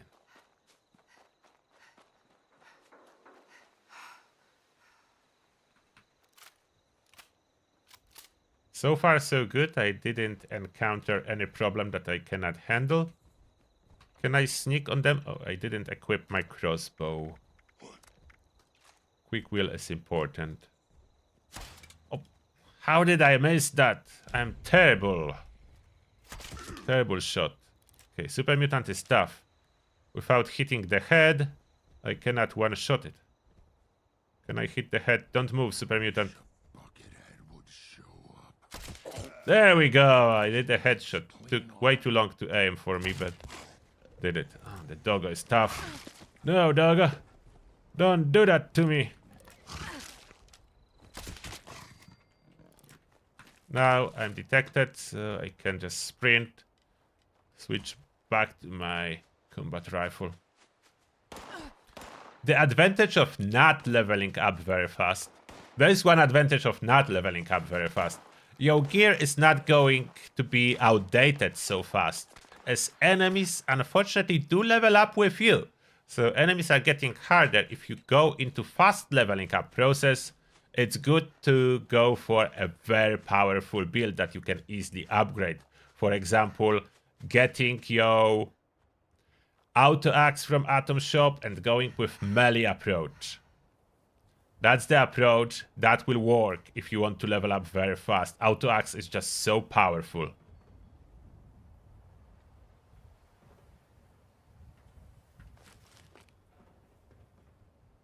Okay, made it to the plane. Now the second location is in there. Oh, I can discover White Spring. There is someone there. Oh, they are not on the team. Going too fast travel there.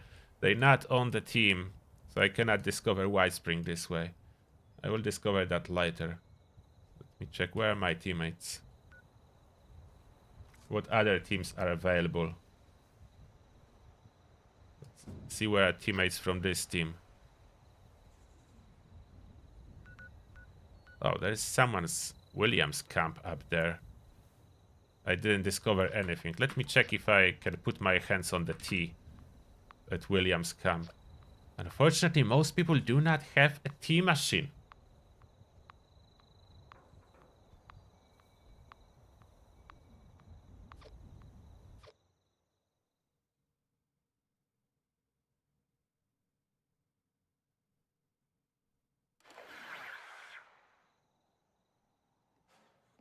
Oh, by the way, if you have any particular question as a new player to me, you can always ask in the chat. That just don't forget to tag me. I'm not able to always see everything. Or if you will have question later when I finish the live stream, the comment section, I do try to answer them. I cannot all, as there is so many recently. Even better way, we have a Discord, and there is Ask a Turtle section that I answer every time on Turtlecast. Oh, Brahmin milk. Brahmin milk is this magical substance that lets you remove radiation without removing mutations. It's only really important if you have mutations. And I don't really any at this moment. Oh, I have a handmaid. That's awesome, but I would be hunting for one at higher level. This one is still awesome because I will scrap it to hopefully unlock a mod. Piercing magazine. Okay, helpful. Handmade is one of the best rifles that you can acquire relatively early. So it's look like we are cooking again. This person has a nice garden in here. And it's a storm going on.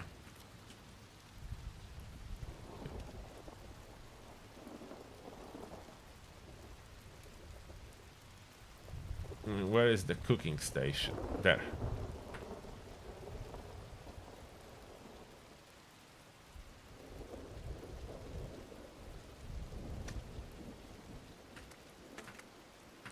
That reduce. Yeah, level alone is not giving you anything after you are level 50, but you are still working towards your legendary perks. So your power as a Vault Dweller keep growing until you max out 6 legendary perks and be able to equip them. You are able to equip all the legendary perks when you are level 300 or 250, something like that. Okay, and eat those freshly cooked buff, including the Brahmin milk, Brian fungus soup, cola perk, bubblegum, corn soup. So I will heal by eating some of the stuff as well. Nuka Quantum is perfect for healing. It's better than a stim pack early on. Regular Nuka Cola for health. Pumpkin pie, some water, potato juice, eggs, and I want to remove my radiation. Radex is not a bad option early on to give yourself some rat resist. Later on, you only, if anything, you only want to use Radex diluted. The regular Radex suppresses your mutations. Radex diluted does not. That's some important side info. And now, how do I get out from this camp?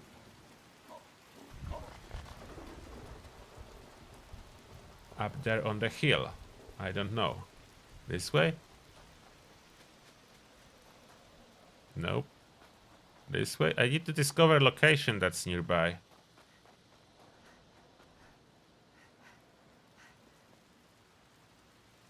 Is there a way? Can I squeeze in here? Okay, I can. Alright. I will discover this down there.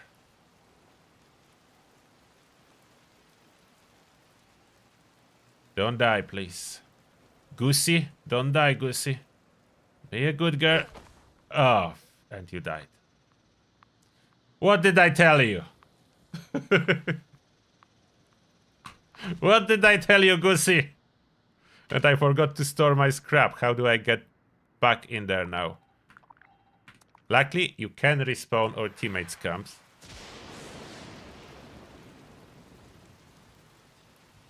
Okay, Goosey. Again. Try to be more careful when jumping down.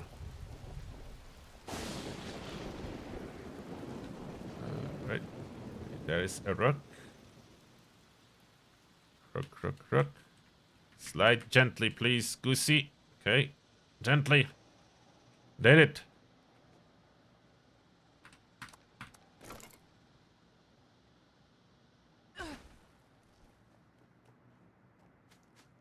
early game problems. If I would have a power armor, I can just enter it and jump wherever I want. That's it. Where is this raider camp? It's up there.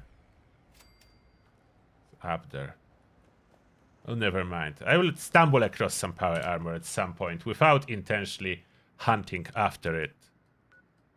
There is Tunnel of Love going on that can drop awesome weapon for me.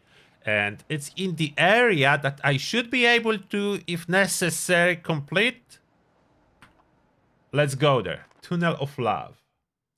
Generally, the Nuka-Cola events, Nuka World on Tour area events, are really good and helpful. And drop good rewards. So those are worth joining, especially if you are new. That's why I'm here. Mr. Lovely, let's start it. What a con. Don't now. Oh, Mr. Lifeless, thank you a lot for $5 donation. Appreciate that. And the message is, I'm a new player and your videos are really informative and concise. Quick question. How do I get different perks to make different builds like melee? So about the perks, anytime you level up, you can choose one perk. And from time to time, you are getting perk card pack. As well, season will drop some perk card packs. There is no limit how many times you can level up, so you can be level 1000 and higher and higher and higher. Therefore, slowly you are able to get every single perk for every single build. The thing is, you cannot save level ups. That's what I didn't say yet today. You cannot save. If you attempt to save your level ups to unlock perks later that unlock, let's say at level 50, they will never unlock. You need to spend level ups every time you have them for whatever you can get. The saving is basically not an option in Fallout 76. In other games you can do that. You can save until you are high enough level to unlock, let's say, perks that are level locked to be, like level 50 or so. In Fallout, you cannot. If you do not spend your level ups before, you not unlock anything further. So you must. You basically must. It's not a choice. You must spend all the level ups. So saving level ups for later, not an option. And can I solo this event? I think I should be able to if I don't run out of time. Why is it not? Oh, I hold it for too short. Like why my heart is not attaching. I'm impatient. Attach those heart lamps. You're a natural. I can do this event, and if I will be lucky, I will get a bow. I want a bow, but other rewards is a Tommy gun, so not bad either. Legendary is guaranteed from this event. I have no idea what level it will be, to be honest. I need low level item. I don't know if that's possible. Okay, one more heart. Where are the hearts? Need to be one more somewhere on the floor. Oh, there.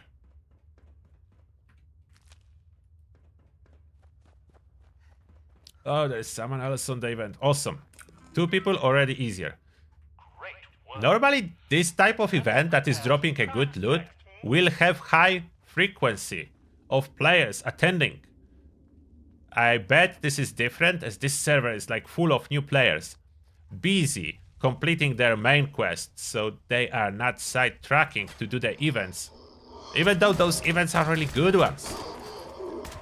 Like, I'm not attending events that are incredibly difficult or drop bad rewards. I'm joining the event that is dropping really good rewards, and it's not too difficult. There is 10 minutes to complete it, so for 2 people it shouldn't be too big of a problem. There is a lot of mole miners spawning, but there is good side to those mole miners spawning. They will drop a lot of weapons that I can then scrap to unlock mods. So, not too bad. Maybe I shouldn't be looting everything so early, now I'm over encumbered. Alright, what are we doing? Repairing trucks. I will repair it over encumbered. There are 2 legendary Deathclaws spawning on this event. I don't know what I will do with them yet. The Deathclaw weak spot is a belly. So that's probably what I will need to aim for events and hold my fingers that Deathclaw do not eat me alive. It's not as powerful. Like Deathclaws in Fallout 76 are not as powerful as in Fallout 4. But still, they are a problem when you are low level.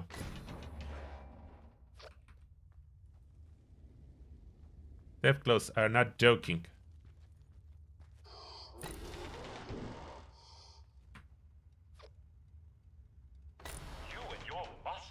We are halfway there for this event. It's not a long event, by the way.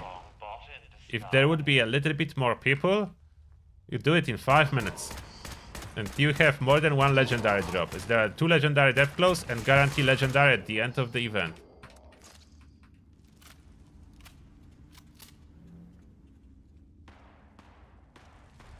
There's 2 more spots where the tracks need to be fixed. Where did I miss them?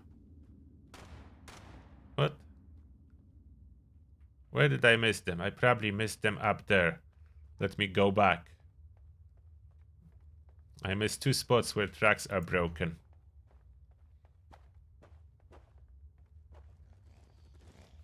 Oh, stupid. Stupid little critters. Leave me alone. Trying to work here. We're probably somewhere in this. Yeah, I missed it here. And already a level up. Perfect, level 22. Without focusing on leveling up today. I'm focusing on getting the gear and other stuff ready for myself. And the build basics.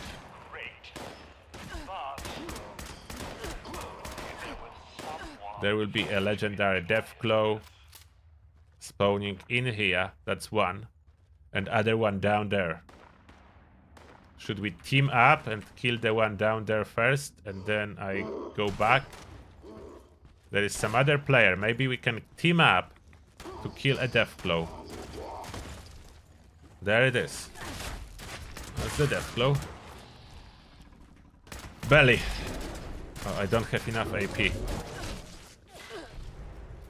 AP or health. Okay, this Deathclaw is tough. You got Quantum. Deathclaw. Where is it going? I think we can team up and kill it. So bad I didn't farm first. If I would knew that I would be going in here, I would farm for fusion cells and use my automatic weapon. Will not be able to sneak. I can get those little critters out of the way. I could maybe complete the event first and then deal with the Deathclaw. I don't know if time will be long enough. Well, oh, there is no one on my team. I cannot allow myself to play without the teammate. I don't know what happened with the teammates. I can deal with little critters. The Deathclaw will need to wait, so I don't want to fail the event. So Deathclaw will need to wait. What on earth are you doing with all those parts? Come on. I will solo this event. Where is other Deathclaw? I don't even know. Pick up those annoying shooters from the stairs.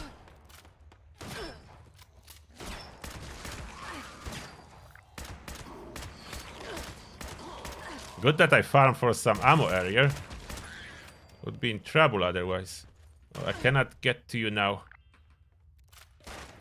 If I pick too much stuff, I cannot sprint. Okay, next time I will know. Don't loot during the event if there is so much stuff around. Still have 5 minutes on the timer. I wish I could help this person, but I couldn't. Event objectives are there to be done. Get up there. Ignore the Deathclaw. That will be there. Grab a piece. piece of equipment and run back. No, no. Don't try to kill me. That's the Deathglow that I somehow need to pass. Let me pass, Mr. Deathglow. I need that thing. No. I'm doing it. Uh-oh. What on earth are you doing with all those parts? I'm coming.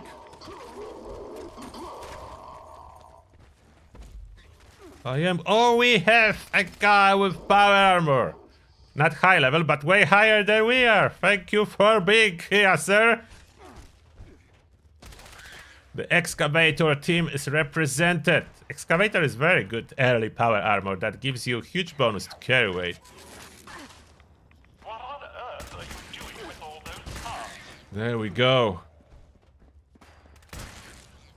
Okay, what about this Deathglow up there? Oh, this one is dead. I think the power armor guy put it down. I can loot everything now.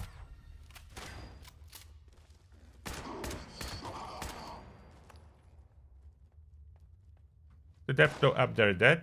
I will check that later. But that was 1 star, so not too concerned. Look how much stuff I will have from all this looting. And black titanium scrap. Now, eat, emote, or drink stuff. Good moment to refresh your food buffs.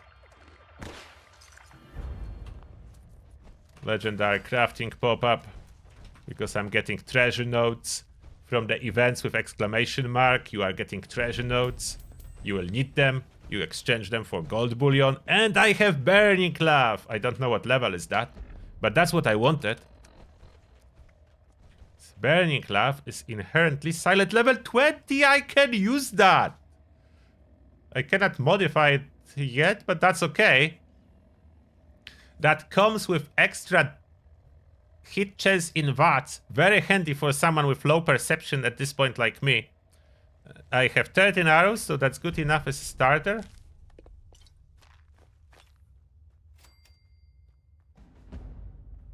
With plenty of other rewards. Awesome. So finally some silent stuff. Obtained, I would not say effortlessly. So it did put some effort. But obtained eventually. Let's see if this Deathglow up there is dead. I do not really know where the Deathglow is. Not here. Oh, it's dead, but did I even tag it? No, I was running in panic. No, I didn't tag it. The other guy killed it. I should shoot it once. If I would shoot it once, I will have loot from it. I don't remember if there's supposed to be any workbench in here, but the good news is I still need to discover... Oh, there is a workbench. I still need to discover a new word on tour. It's a perfect hub to handle all your everyday crafting duties. There's like all the stuff in one spot. Loot whatever I can yet from this spot. Alternating between first and third person view is very handy in Fallout 76, and they both behave differently for whatever reason. There's a lot of differences. Scrapping those combat shotguns. Bunch of mole miner gauntlets. Not that. Double barrel shotguns. War drum. Okay. All scrapped. Now we get out of this cave to discover a new word on tour. And I have my Burning Laugh 3-star legendary compound bow. Level 20, so perfect. Later on, this bow is good only for script anyway, so I wanted it low level. I don't want it at level 50. You don't really use it as level 50, but now, at this point in the game, I have huge use case for this bow.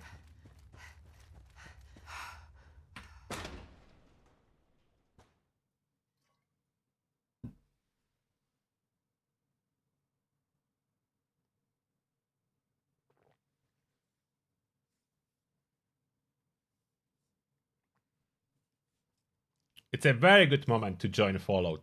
With addition to all this new expedition, Atlantic City questline, it's a perfect time.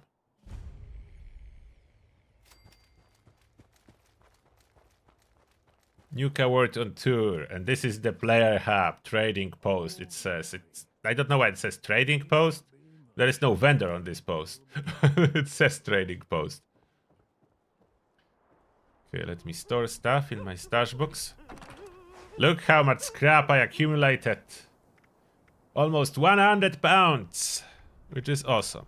Most of the ammo I can just store. I don't need to carry all the ammo I'm not using. That's heavy, but can be useful later on. So let me manage quickly. I will keep arrows. Crossbow is no longer needed. Fusion core is heavy, but I will carry one with me. Don't need this shotgun ammo. I need to farm some extra fusion cells. I will do that in a moment. What else is there that I need? Oh, I have a bunch of plans that I need to learn. I did get some Reaper kit, improved one. I don't even know where.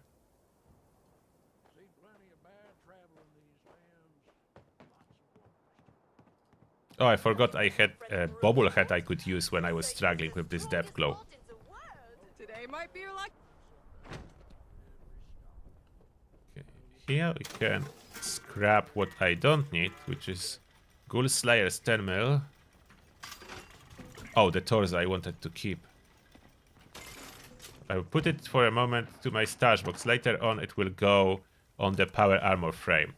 The point is, in case of power armor, any legendary piece of power armor, regardless of the type, is better than high-end power armor piece without legendary effect. So mixing different types of power armor with different legendary effects is okay. I will just need to find one frame. Hey there, Let's learn those plans. Explore the fairgrounds.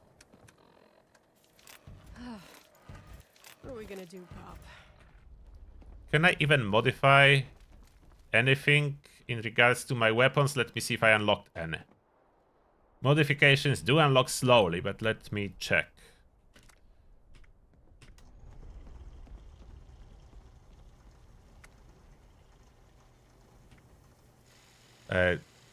Don't put that. Always pay attention. You hopefully by now changing your settings to have advanced display. This is automatic laser rifle. I do not have automatic barrel. I could accidentally switch to long barrel. That would kill the automatic effect. It will change it into single fire. I don't want to do it. So always pay attention when you are changing. If you are not changing fire mode unintentionally, when you want to increase the range, if you are not, like, advanced display will show you everything in settings. If you don't have it, you will not see it. Oh, I can put reflex sight. I want to. And that's why I need materials. With reflex sight, I will be able to use it sometimes in VATS.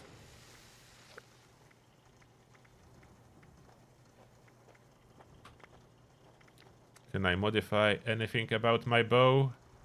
No. I never scrapped any bows. I don't need a crossbow anymore, so I scrap it. Scrap it. Burning Cloth will be my favorite weapon now. Can I modify... not that. My combat rifle. Oh, I can put a long barrel on it. A little bit of better accuracy in VATS will be helpful. Forceful stock do require gunsmith. I need to start taking gunsmith soon. Finally, reflex sight will cut down AP cost nicely. Still no muzzle options and anything like that. Spent some of the scrap. I know it's not the best use case of my scrap, but I will get more. I'm looting a lot. So I'm not too concerned about my scrap. This vendor is selling nice full food items, but more importantly, it's giving away a lot of good food items if no one was here before. Yaogwai pastry for me. I'm really happy that Yaogwai pastry is not looted. The reason for that, it's a carry weight boost. Awesome carry weight boosting food. That's why I like this place, New Coward on tour. Yaogwai pastry.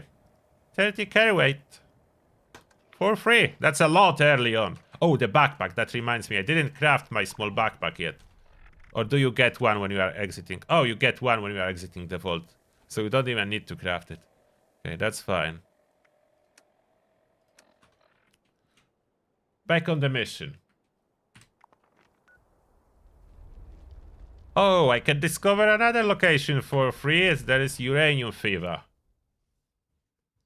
I could do uranium fever, but it's not really essential. There will be a lot of mole miners. Doing it solo is a struggle. Only do this one if you see a bunch of people there. It's beneficial. There will be 3 legendary enemies that spawn there and a lot of loot from dead mole miners, but only if you have help. But other good thing? Oh, it's a rat storm. Power armor frame can spawn in here. So finally I have my power armor. Oh, as well, if you find power armor, it's not... Oh, like in this case. With level 50 pieces. I try to enter, it will not let me.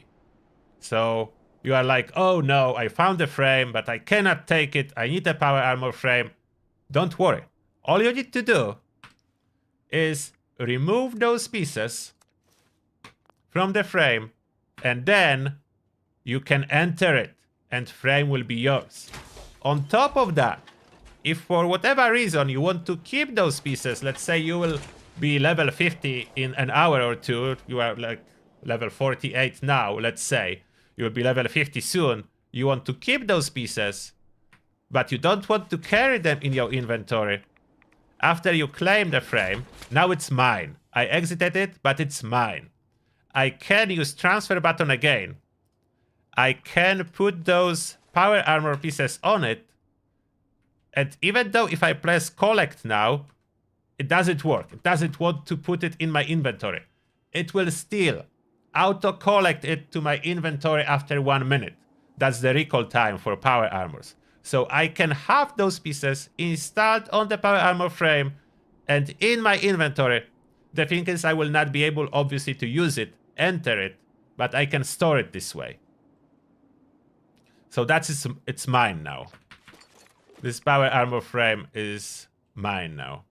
And as I'm in this spot, there is some cool stuff you can loot. There is a lot of loot, but I'm even more interested in a hat. This should be able to find a particular hard hat, miner's hard hat, that I want. Oh, and one more thing. In this place, there are 2 chances to get cap stashes, which is handy early on when you have no caps to grab some free caps. Second one should be behind this barrel. So, 2 cap stashes. A lot of good scrap here. Normally protected by mole miners, but it's looked like someone killed them already before me. Which is good. Where is mole miner? There it is, mining helmet. Why am I looking for a mining helmet?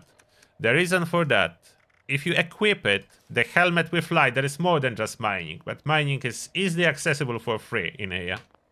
Now when I use Pip-Boy light, instead of getting Pip-Boy light on, I'm getting a helmet light, which especially in first-person view is way better to highlighting the area. I found more than one, I only need one. I need to scrap the duplicates that I picked up in here. Regular hard hats I don't need. They do not provide protection, by the way. Mining helmets comes with different colors, but doesn't really matter. The light is the same. Be careful after you claim your first power armor chases. Do not scrap it. For whatever reason, they are scrappable, which is annoying because you can scrap it. You don't get anything for that, but whatever is on the frame will be transferred into your inventory, and in most case scenarios, it will make you over-encumbered. So be careful. One way I'm preventing that from happening, whenever I have power armor frames, I do rename them. I do rename them with this straight line in front. That will put it on the bottom of the list when you sort alphabetically. It's very handy. It's on the keyboard, it's left from letter Z if you are looking for it, and then I name it Power Armor. Usually followed by a number when I have a lot, or the name. In this case, I will have only this one, so just the Power Armor. And now when I open the scrap inventory, it's on the bottom. So it's less likely I will accidentally get there and scrap it. And lastly, when you pick up those box mods, some of them are useful, like there is kinetic servos. If I will find a random T60 power armor piece I want to use, I can equip those kinetic servos, and it will not require, that is what is normally required, which is Perk, to modify it, will not be required, even if it says it is, and it will not cost me any resources. Very good if you are hunting for expensive power armor mods, like emergency protocols, jetpack, or calibrated shocks. As if you get those in the form of box mods, you don't need to farm for stable fluxes. That's the best way. Like modifying power armor early on from box mods, it's the best way to modify it. Okay, now we are running down to the White Spring train station. That's one of the most important hubs. If you hope to find some free stuff donated from other players, your best chance is in here, the White Spring station. That used to be the biggest player hub in the past, in original days. In this spot, when now you have this donation box, in this spot used to be a bag, a random container in the world that was called a donation bag. It was in the same spot, it was replaced now with donation box, and that's the most common place to find stuff. We trade with this guy again to sell those grenades. And how is my damage with this bow? It's 77. Okay, it's not bad. Comparing to any other weapon, it's 77 and silent. So the bow and the compound bow, you need to charge it. So you need to hold the trigger before releasing an arrow. They do work in a little bit different way than crossbow and regular weapons. You need to hold the button a little bit. It's a fun way to play, especially early on with the bows and stuff. Oh, my jump is so bad I cannot. Oh, finally. Was worried that I will not be able to jump to this train wagon. Ah, there's nothing. Oh, Nuka-Cola Cranberry. Nuka-Cola Cranberry is not really great later on, but early on, it's a small experience buff. That is free. That's the most important part about this buff.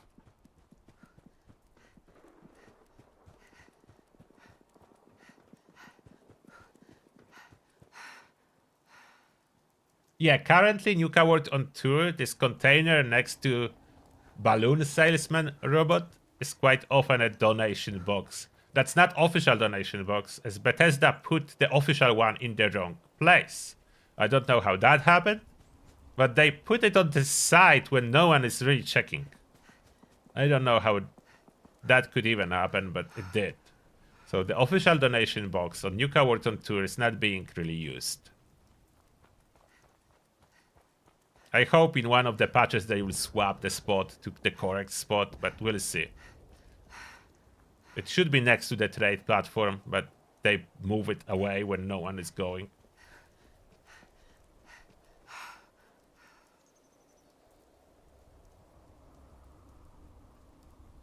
Yes, you can give Cranberry to the companion if you have Leo, and you will have long-lasting buff. Oh, someone killed a robot, which is great. And now, finally, with this crossbow, I have a good VATS hit chance. Plus 50% VATS hit chance is amazing early on. I am happy that Sentrybot is dead. If this Sentrybot would not be dead, there is an easy way to kill a Sentrybot. If you have concentrated fire and you target the fusion core on the Sentrybot, assuming you have your critical charged, even with 0% hit chance, if you use your critical, it will hit a fusion core and basically one-shot the sentry bot. Destroying the fusion core is killing sentry bot.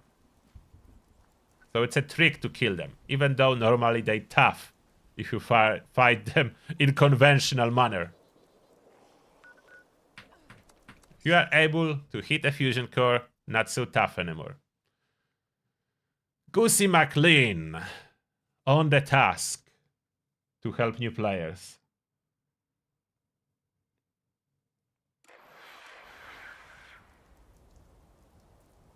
There are endgame bow builds, but they can't really do much versus endgame bosses. So on every day, you can use bows, even endgame. On the boss fight, you can still use bows if you have friends helping you out. But if you find yourself in the situation without friends, the bow will not do it. Oh wait. I can't just let some chump up here unless I trust him. Do what I ask, fix my signal with that radio repeater, and then we'll see. Tinker's Workbench. I forgot one step. I was talking too much. Tinker's Workbench.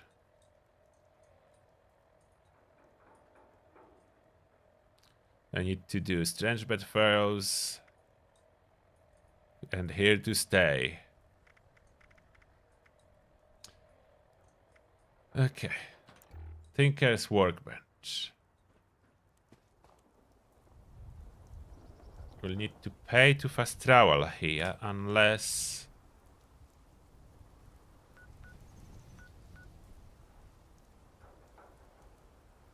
Okay, I will use not too far one. For Atlas should have a Tinker's Workbench.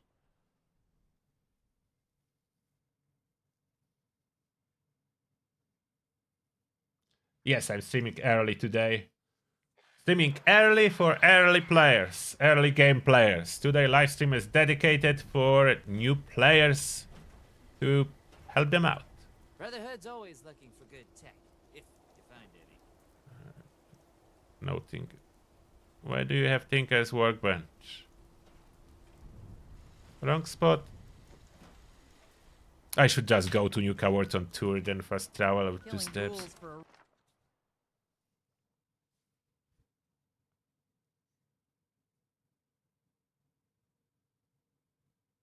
Bow is fun to use. One thing about bows, they're super fun to use, and with that, incredibly efficient. Early game though, bows are insanely good.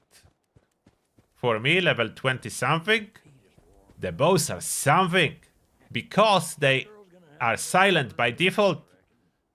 And I don't need to worry about unlocking any mods to make it silent.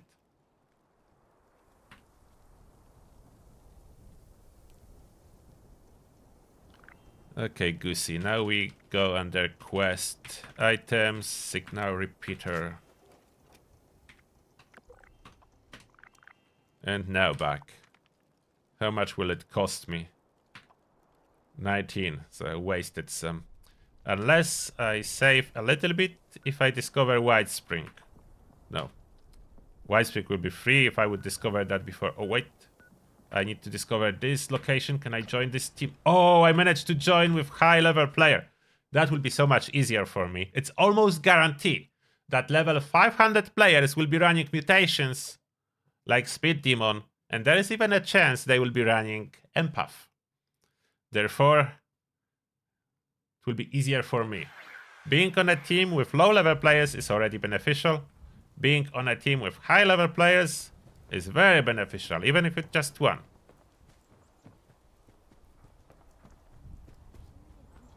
I need to discover Foundation anyway, so it's perfect coincidence. You know what I mean?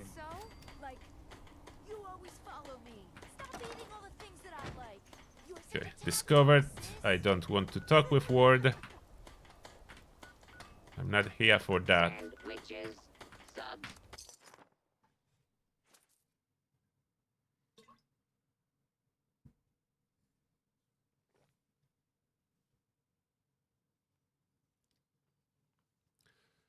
Now, I know this quest line that I choose to do takes a little bit of time, but we are going to unlock the most important things in the game, which is Secret Service Gold Bullion Vendor. We are going to get free stealth suit, Chinese stealth suit. That's incredibly good early on and can hold its ground even later on in the game. It's not as good as Unyielding Covered Scout Armor, but assuming you want to play... Sure, keep pressing that button. It ain't gonna do you any good until I unlock it on my side. And I'm not gonna do that until you become National Radio Array. Anything close there? No. So I think I'll be running in there. I wanted a shortcut. We are taking a jog to National Radio Array. So the stealth suit. The biggest advantage of the stealth suit, comparing it for other option that's really good for stealth, for full health people, which is Chameleon Armor. Stealth suit makes you invisible even while moving, which is a superior level of invisibility with a bonus of being able to use your Pip-Boy light without affecting your stealth.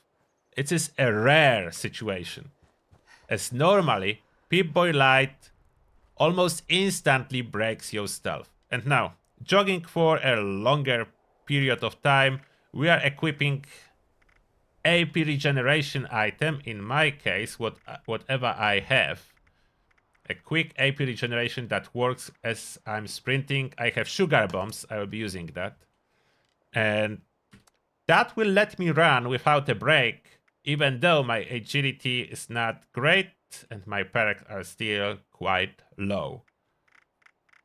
How is that happening? Those items that regenerate AP, the better version is coffee, do regenerate your AP while you are using it. So I'm using AP and it is regenerating my AP. So you can see it's fighting against. I will need to use more, but you can see how AP is fighting. Or survivor. I equip it on quick wheel. On the PC I can keep just pressing number 1 to eat like 2 more, and you see I can sprint, and the sugar bombs are giving me AP where I'm using it. That's the way to travel faster across Appalachia as a low level. The same effect will give you a Nuka-Cola candy. That's normally widely available at player camps if you see higher level players. Coffee, better. Slices of a birthday cake, even better. I have the sugar. I'm running on sugar.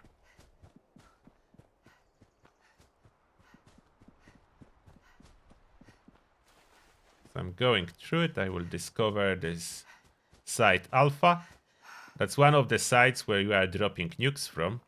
As I'm in here for the first time, I can look at this overseer cache. There is a lot of overseer caches in the world, and they do contain a nice loot for you. There is Yaogwai Ghoul. I want to see how much damage I will do with an arrow.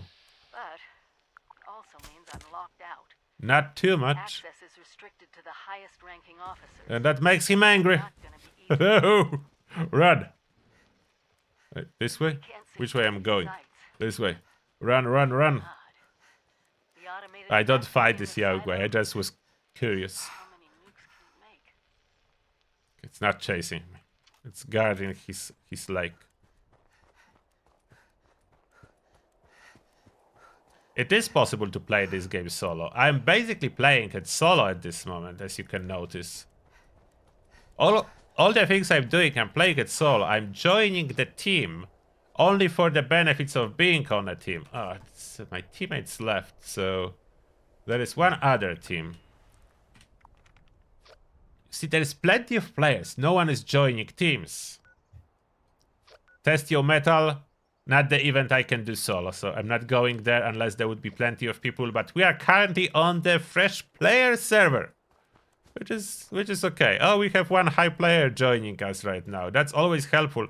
It's unusual. Like, servers full of low levels are unusual, and this is a phenomenon caused by Fallout TV show being released. It will change over time. You will see more high-level players as you play. So don't worry about it. There will be more high-level players that can help during the events. It's only now that's very specific scenario. Fallout TV show attracted plenty of new players starting fresh. But yes, you can do everything solo. Later on, if you'll be high level, you will be able to solo any part of the game content. I have for that purpose advanced guide on my channel, how to solo particular endgame events, what kind of build is needed, what kind of weapon is needed, and so on.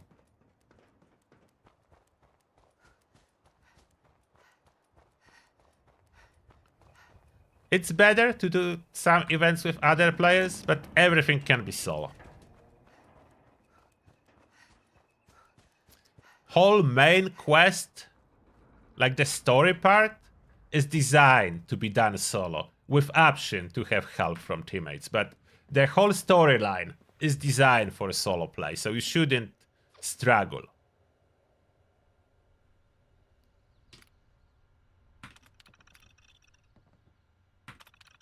And we did the quest for Rosie finally.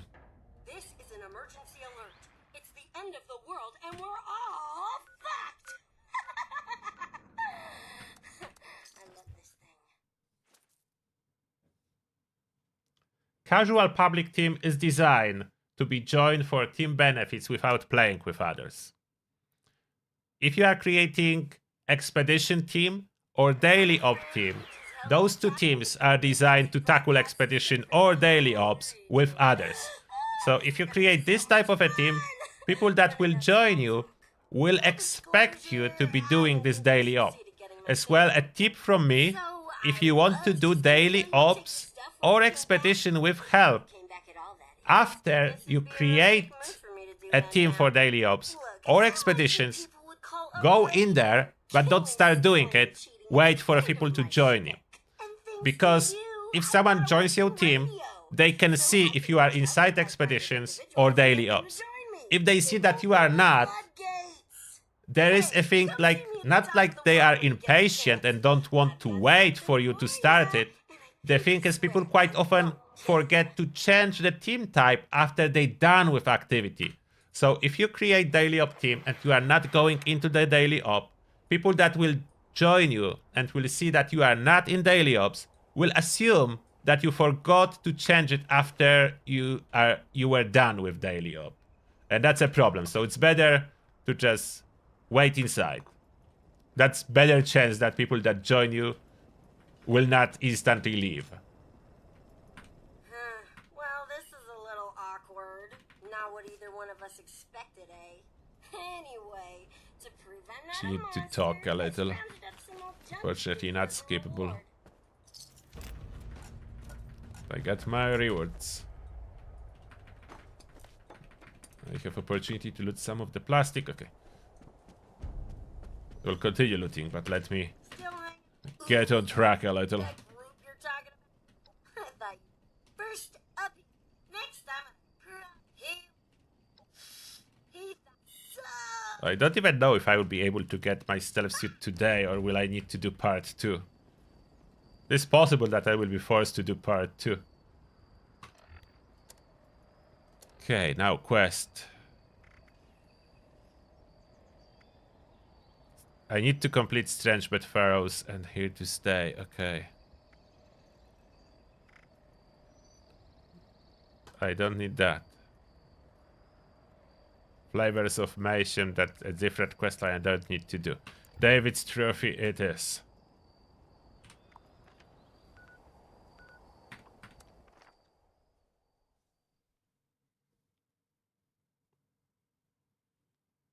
Oh, I have Goosey's blue and yellow backpack on my main account, but not in here. On you from up here. I can see just about anything with my robot eyes from these viewfinders. And lucky you, since you helped me tap into the Let's hear get my the trophy. lovely voice from anywhere. Lack of jetpack. Still can climb some spots, even without the jetpack. I think my food buffs expired again. Oh.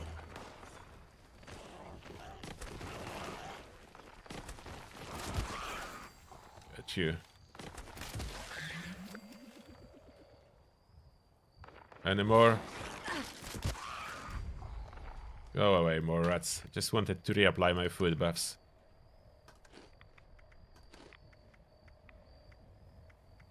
I still need to cook more stuff. Hot dog for health buff.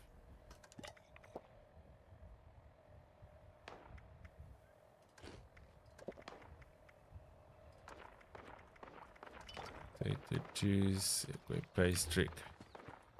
Perfect. Uh-oh. Oh, I leveled up. I need to spend those level ups.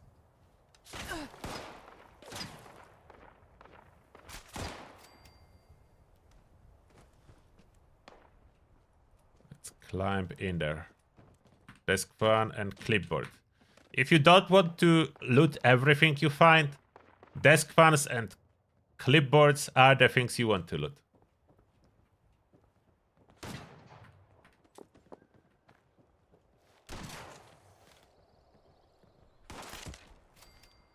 Even without sneaking, regular regular scorched can be killed by burning lava. There's the trophy. Search.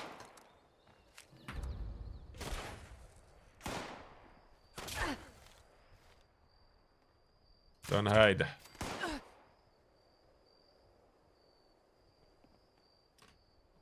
Check the... I cannot... No. People I didn't want to open. Notes. Check the photo.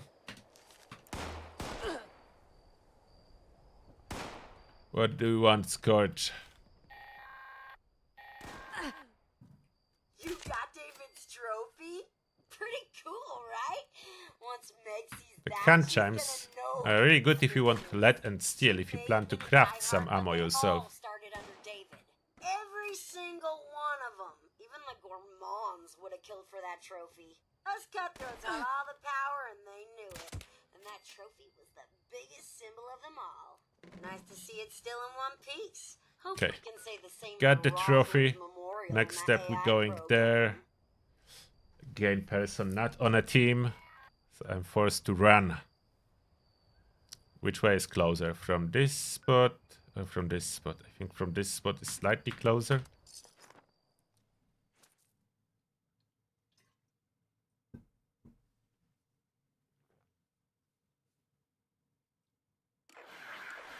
Now I have those level ups. So as I said, no point in saving. We always need to choose something. I'm pumping my agility so I'll be able to sneak better.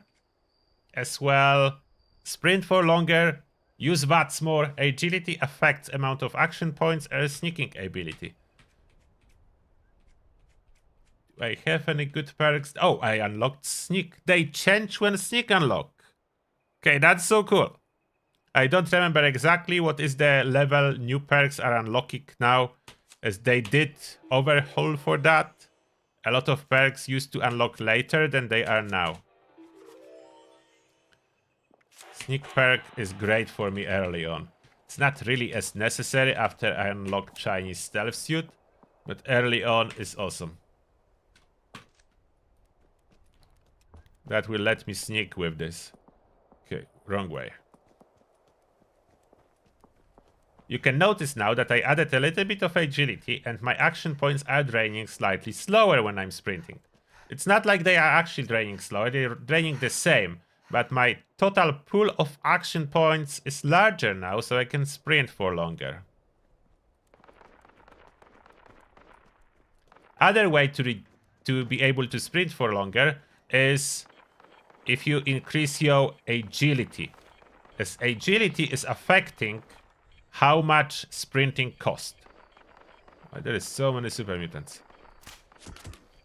Yeah, I will not be able to one-shot them. I don't even know if my sneaking skill is good enough to stay hidden in here. Probably not good enough. I'm still in caution, so they just firing blindly. Oh, how am I missing every shot? Even in VATS. Oh, they detected me now. That's not gonna work this way. Oh, Super Mutant Suicider. I'm pretty sure he can kill me now. If he blows too close. How? How are those arrows flying through you? No.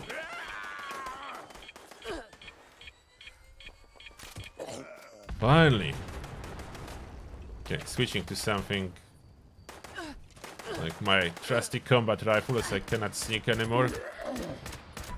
Have a little bit more action points. Shooting that slightly more.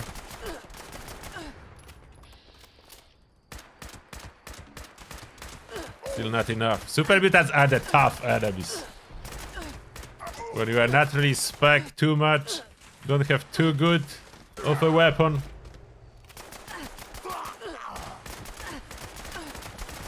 I have a better weapon, but no ammo. Probably take a quick trip for a little bit of fusion cells. Okay, finally, they dead.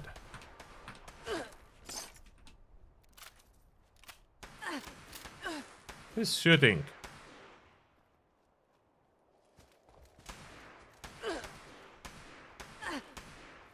Where are you? Oh, there. I need to upgrade my concentrated fire. Need to upgrade a lot of perks. Was not very lucky with perk cut packs to get good stuff.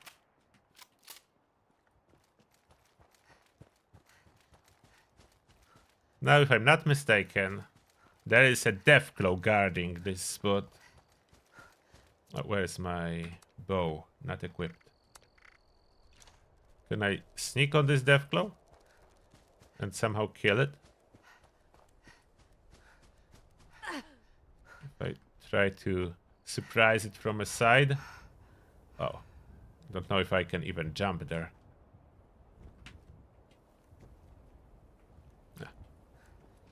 No jetpack.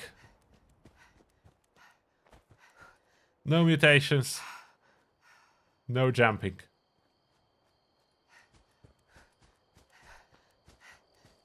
I need to go a normal way.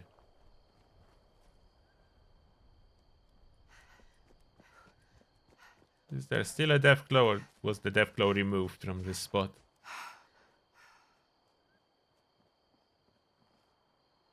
Let me pick. Let me have a pick if there is a Deathclaw.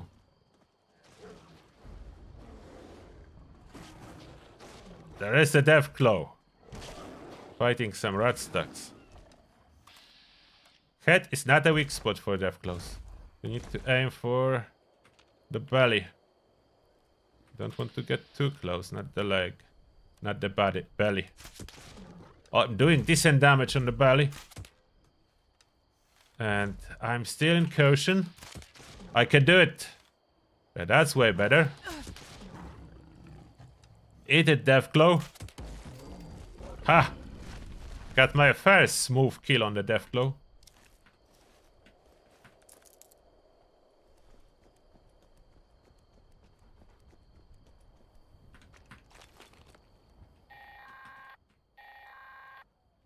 And there is sniper rifle. Is this sniper rifle that laying down here with a suppressor? Oh, it's level 40 and not suppressed, so useless for me.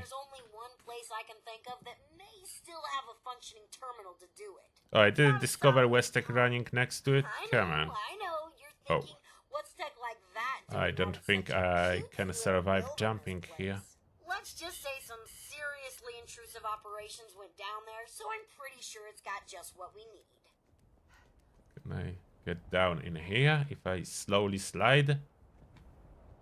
I want to discover Westek. Slowly slide. Don't fall too sharply. Oh, did it.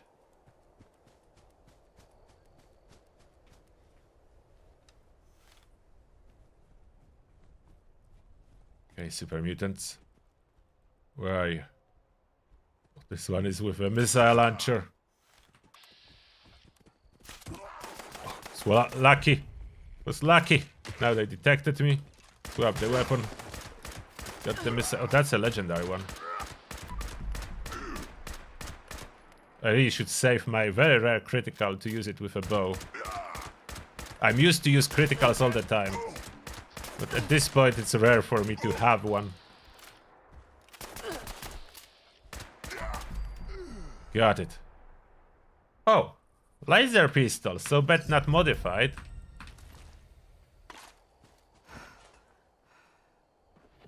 Ah, no fusion core. I did discover Westek. Oh, what? Mutant Hound. With the bow, I should be able to shoot quite far. Where did you go?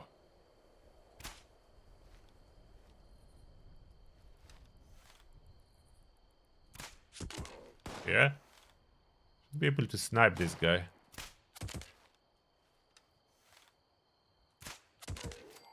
There we go. Now I'm slightly over encumbered. There is a workbench on the inside.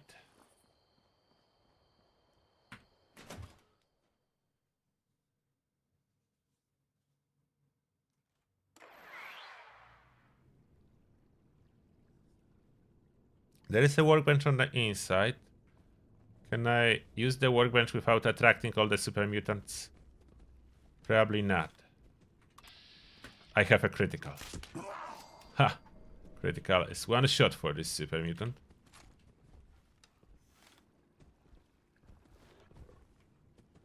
Need to clear my way towards the workbench without getting in trouble. Did it.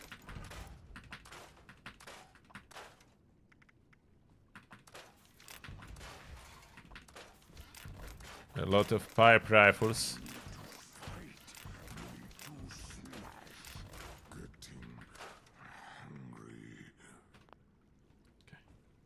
Let's scrap everything. Now sprint to exit.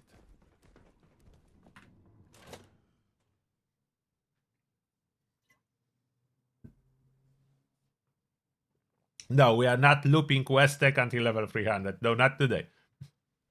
But yes, Westek is the best place to farm experience, as it will respawn every minute after you exit it.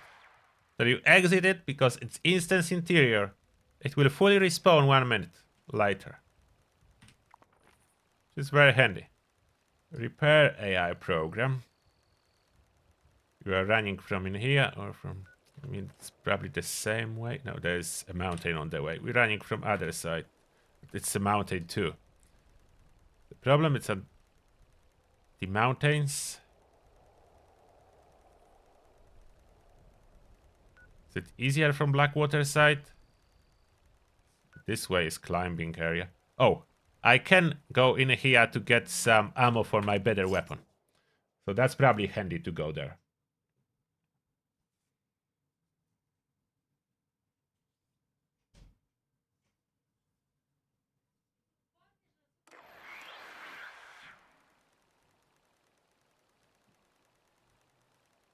Now, switch to tactical laser. If I would only remember every single spot those ammo boxes are, as I'm already at it. Okay, there is one. We have some fusion cells. There should be another one. We restock on ammo a little bit. So we go over there. Pretty sure one more ammo box somewhere here. Or maybe not. Not 100% sure if there is one more.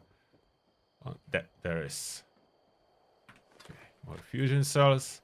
That's the best way of obtaining that stuff. There will be more ammo boxes where I go now, and in here. The location from one of the DLCs with more events. We are not after the event now, but it's on our path. So I can resupply my ammo.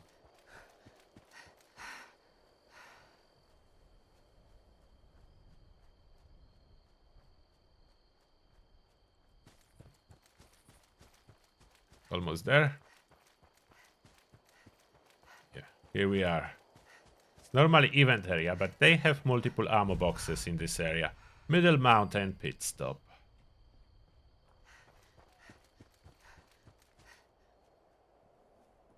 Middle Mountain Pit Stop. There we go. More fusion cells as well. A laser rifle. The weapons that you can find in the world can come with different pre-installed modifications.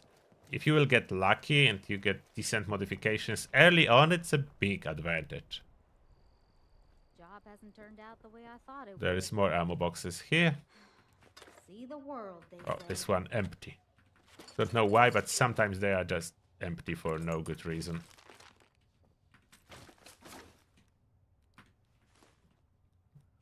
Lamp. What are you selling today, Vera? Brahmin milk? I don't want the bulk stuff. You don't buy fusion cell from a vendor. Look at the price. 7 each. I can get 21 from single box. Take your time. Recall keycard circuit board. That's what needed to keep activating imposter event. But as you already saw today, don't activate it if you are not high level or if you don't have a group with you. This is a tough event. Always happy to see a customer. And wait a second, there was... Do the trick for keeping us safe, especially after the last few incidents. There was more ammo boxes, I think, in other cabin. You sure there is more? Yeah, there are another 2. Both locked, but 0 lock, so just a bobby pin will do it.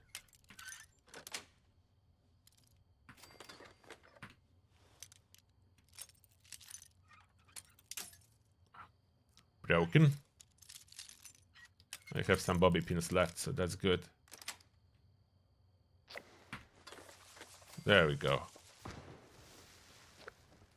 So now I have decent amount of fusion cells. This weapon kind of eats ammo, but that's my best at this moment. So I appreciate the fact that I can get ammo for that. And now we need to get in there somehow.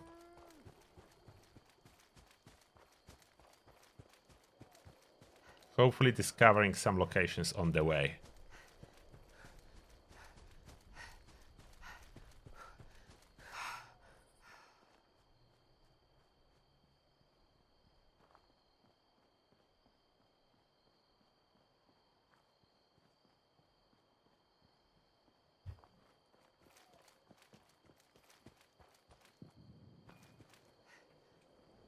Okay, where are we going?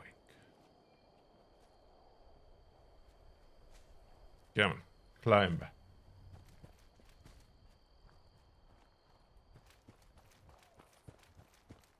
Need to get in there. We are on the good way.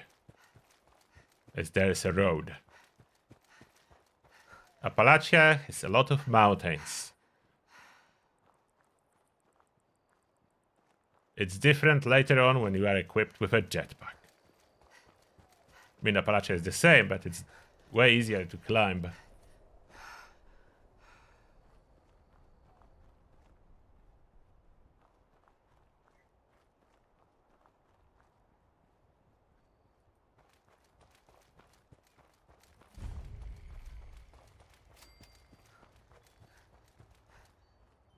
Okay, here we are. And the floaters home? They are. No? Made the sound didn't get out from under the ground, so that's fine with me.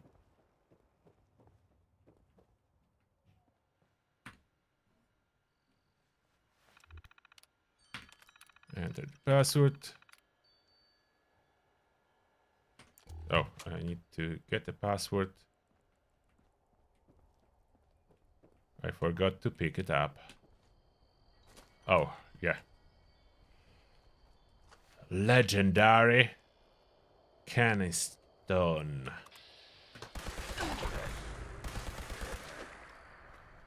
Go away.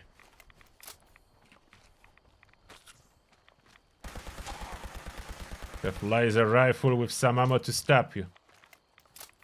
Should be sneaking. Use my bow. Look how much ammo I'm spending on glowing ghoul as a low level. But I crippled his arms, and he's like very capable of doing anything. And I have a piece of power armor.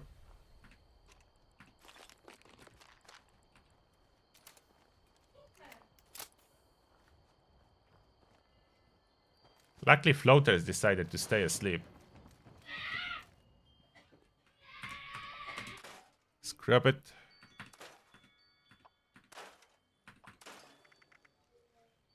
And this scattered laser rifle is single fire. So it's probably at its level 45, yeah, so definitely not usable for me. Don't need headlamps. Now we good. Repair the holotape, confirm, done. And talk to Rose again. I don't want to learn secrets of Westek, not now, as I know those secrets.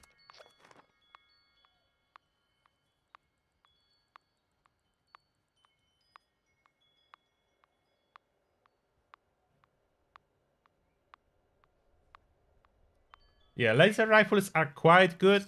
They're not the strongest in Fallout 76, but this one I got for free. I was able to just pick it up. So this laser rifle is good.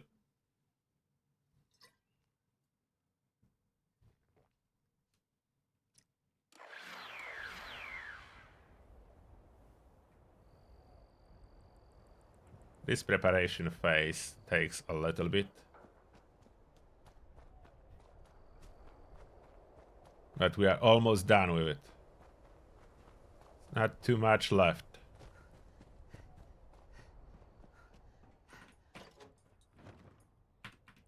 And I still recommend this approach to handling quests first if you care about efficiency later on. If you want some cool stuff, access to Secret Service gear, that's essential to do that. It's probably even more important than unlocking the ability to drop a nuke. Dropping a nuke is cool, but in normal circumstances there is quite frequent nuke drops done by other players.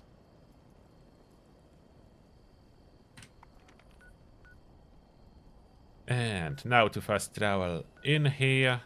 There are Death Blossoms nearby. I can join on event to get closer.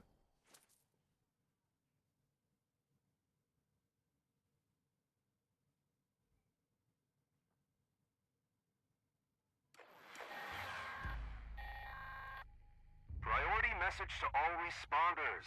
Our friendly Forest Watch Yeah, with science perks you can have damage bump to energy, small energy weapons. Okay, we are going there. The plant's odor drives the local wildlife a little crazy. It's a good opportunity. Just make sure you watch your backs out there. Not really interested in this event. Doesn't drop anything particularly worth it.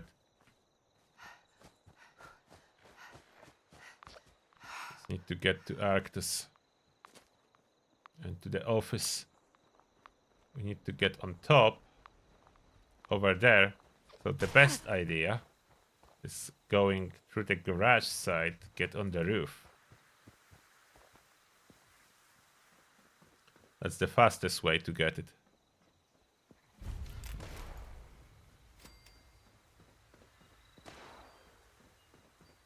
Avoiding most of the enemies. I should be able to just jump in through this hole.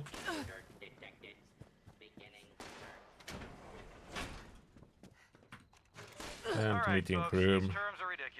And we have it.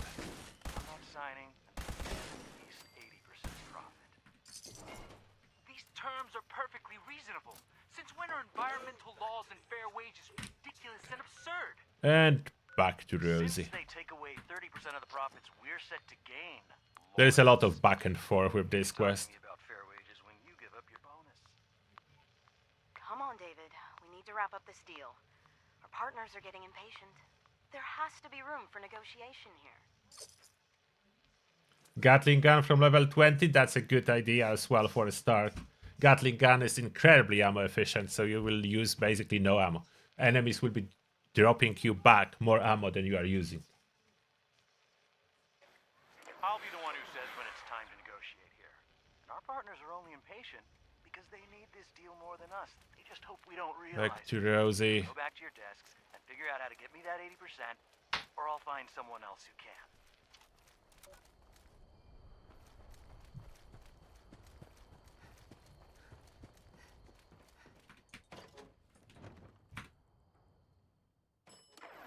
And now I'll be able to send a signal, I think.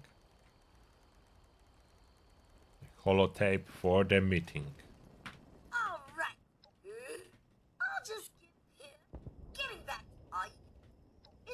Here's the program, and here. Done. Now to the nearest transmission substation, and that's the nearest one I have.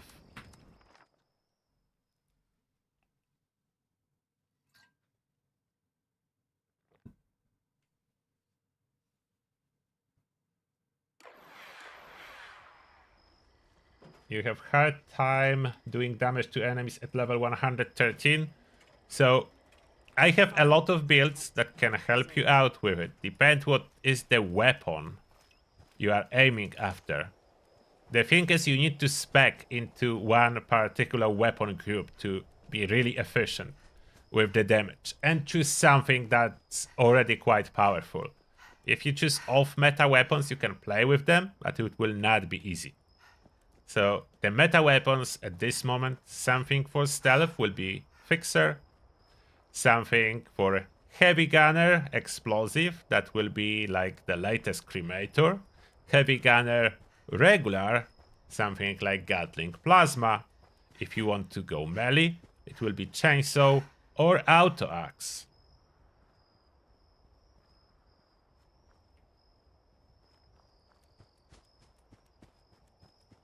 There is no 5-star items.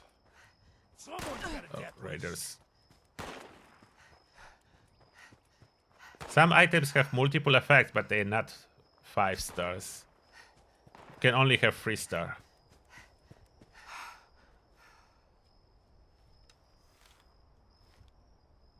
So, annoying turrets. I need to aim a little bit higher. The arrows have drop off. Still missing.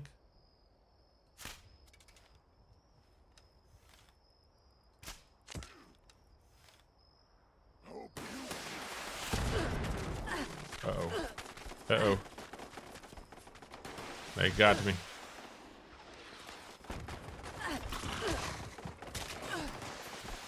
Got the dog. Where with those missile launchers? Okay, I will need a sneak approach. Let's try to run a little bit away. Without escape artist, the problem is it's not easy to get back into sneaking. I think this raider messed up my approach. He detected me first. Oh, come on. My aim is terrible today. Why I cannot hit him? Oh, finally. Approach number 2 to take over this transmission substation.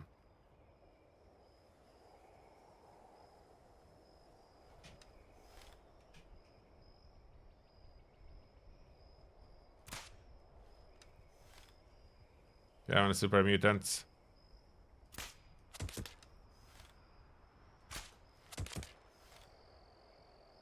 I'm sneaking. Where? Stop moving. Okay, gotcha. Okay, stealth approach seems to be working now.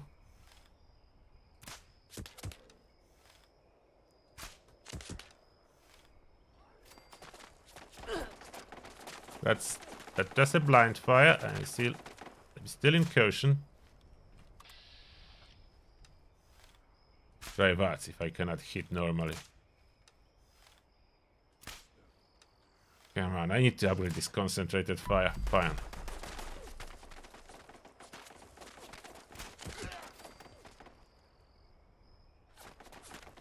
Oh, out of arrows.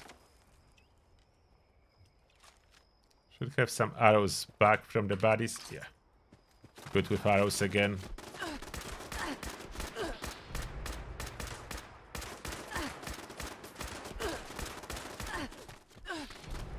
Yeah, I'm a stupid turret.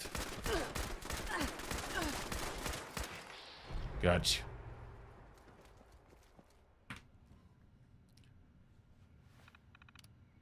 We'll probably soon start thinking about some more efficient weapon. Load a holotape from Rosie. The hookup. Okay, done. Play. Activate connection. Remote transmitter connected. Beginning recorded message loop. Hey, Meg. Listen up. Oh, free fusion core. I'm David fucking Thorpe. Get your ass over here. Top of the world is where it's at. Mezzanine. Oh, loose spring. Time to negotiate. I want that. Pistol too. Should be taking care of everything. Last one of you. Hey, Meg. Listen up. Oh, over encumbered. Broadcast loop confirmed. Congratulations. Your transmitter is now connected.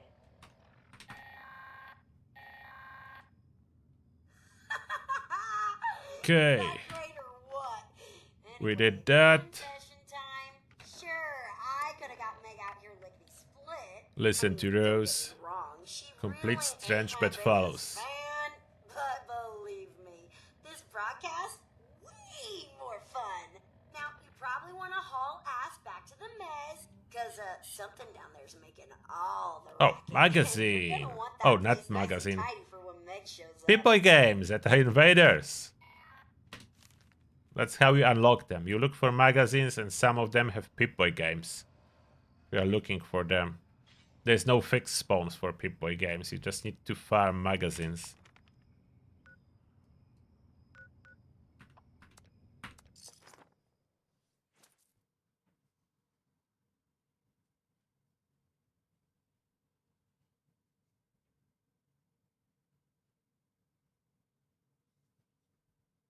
Yeah, on Cremator you need multi-shot and slow burning. That's the most universal and powerful combo. Especially on expeditions. Enemies on expeditions cannot really handle the dot, so they will die super fast from high dot. Faster than from initial damage.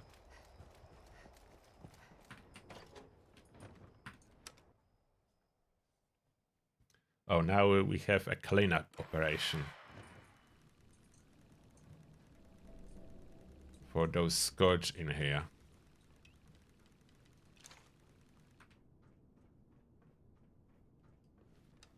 Hello there, Scourge. Can I just do the torso shots? Oh, yeah. From stealth, torso shots are enough, and I have great accuracy.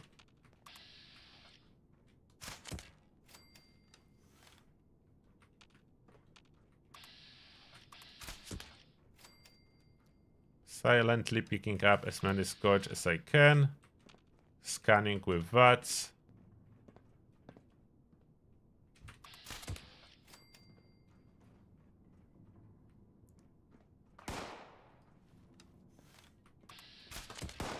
Perfect. Yeah, come out of your hiding spots.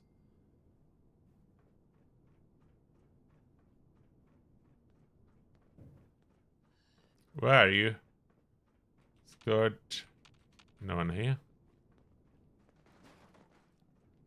Sneak around. This time I remember to switch off the light, so they shouldn't detect me so easy.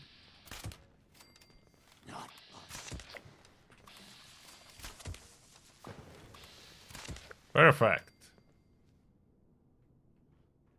Bow pickup one by one.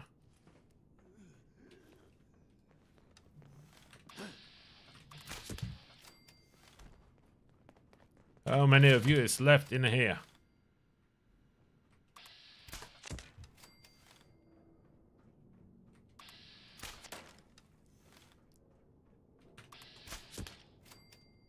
Come on. Endless supply of scourge. Oh, I hear ya.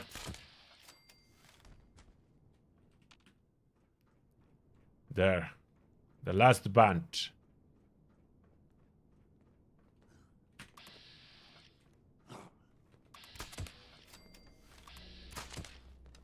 Bow is nice. I can start charging it up before pressing VATS. So I just release button when in VATS.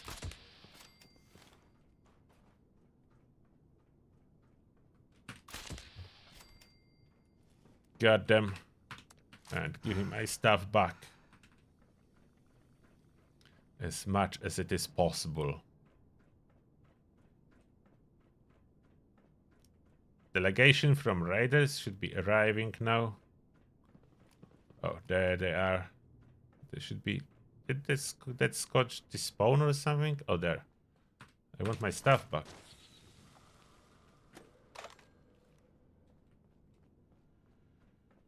Before I deal with the raider delegation, I need to finish my looting operation.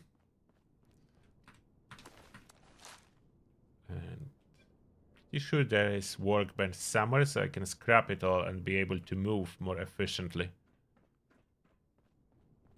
Where's the workbench? Should be one. Some spot.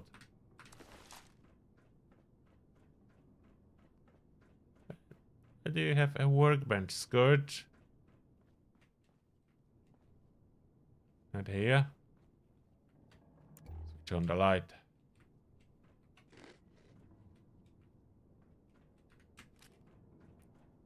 Pretty sure there was no workbench. Oh, there it is. I knew it. I started doubting it. But I knew it. There is a workbench. Okay, perfect.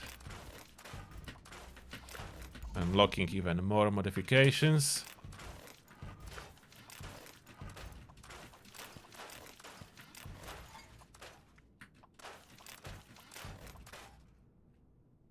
There it is, and I can move. Now the delegation. Coming to you, don't be impatient.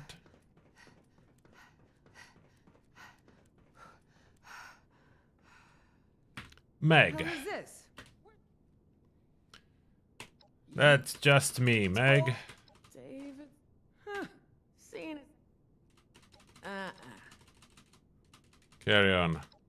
Oh, I know. I will not go with any speed checks, as my special is just too low. Out to there, Luke. Once you got it, it's the crew. I don't run unyielding, so we need to do standard.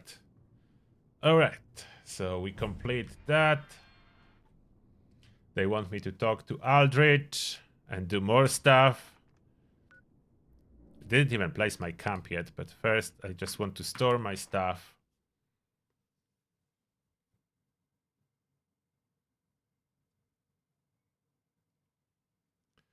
And do I want Goosey to keep going? No, we are long. Okay, we are alive for very long by now. If I want to keep going, I will need to do part 2 later.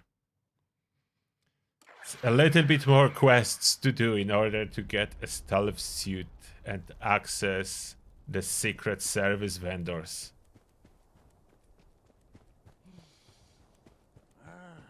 Don't you just love the smell of the radiated ash? Store that ammo category. Sort by weight. So the heavy stuff can go to the storage. Don't need to carry all of that. Okay. Cut down my weight. Do I have any useless legendary still on me? Blooded laser pistol I don't need, as I'm not going blooded here. Chameleon T45 left arm I need to put on the power armor frame.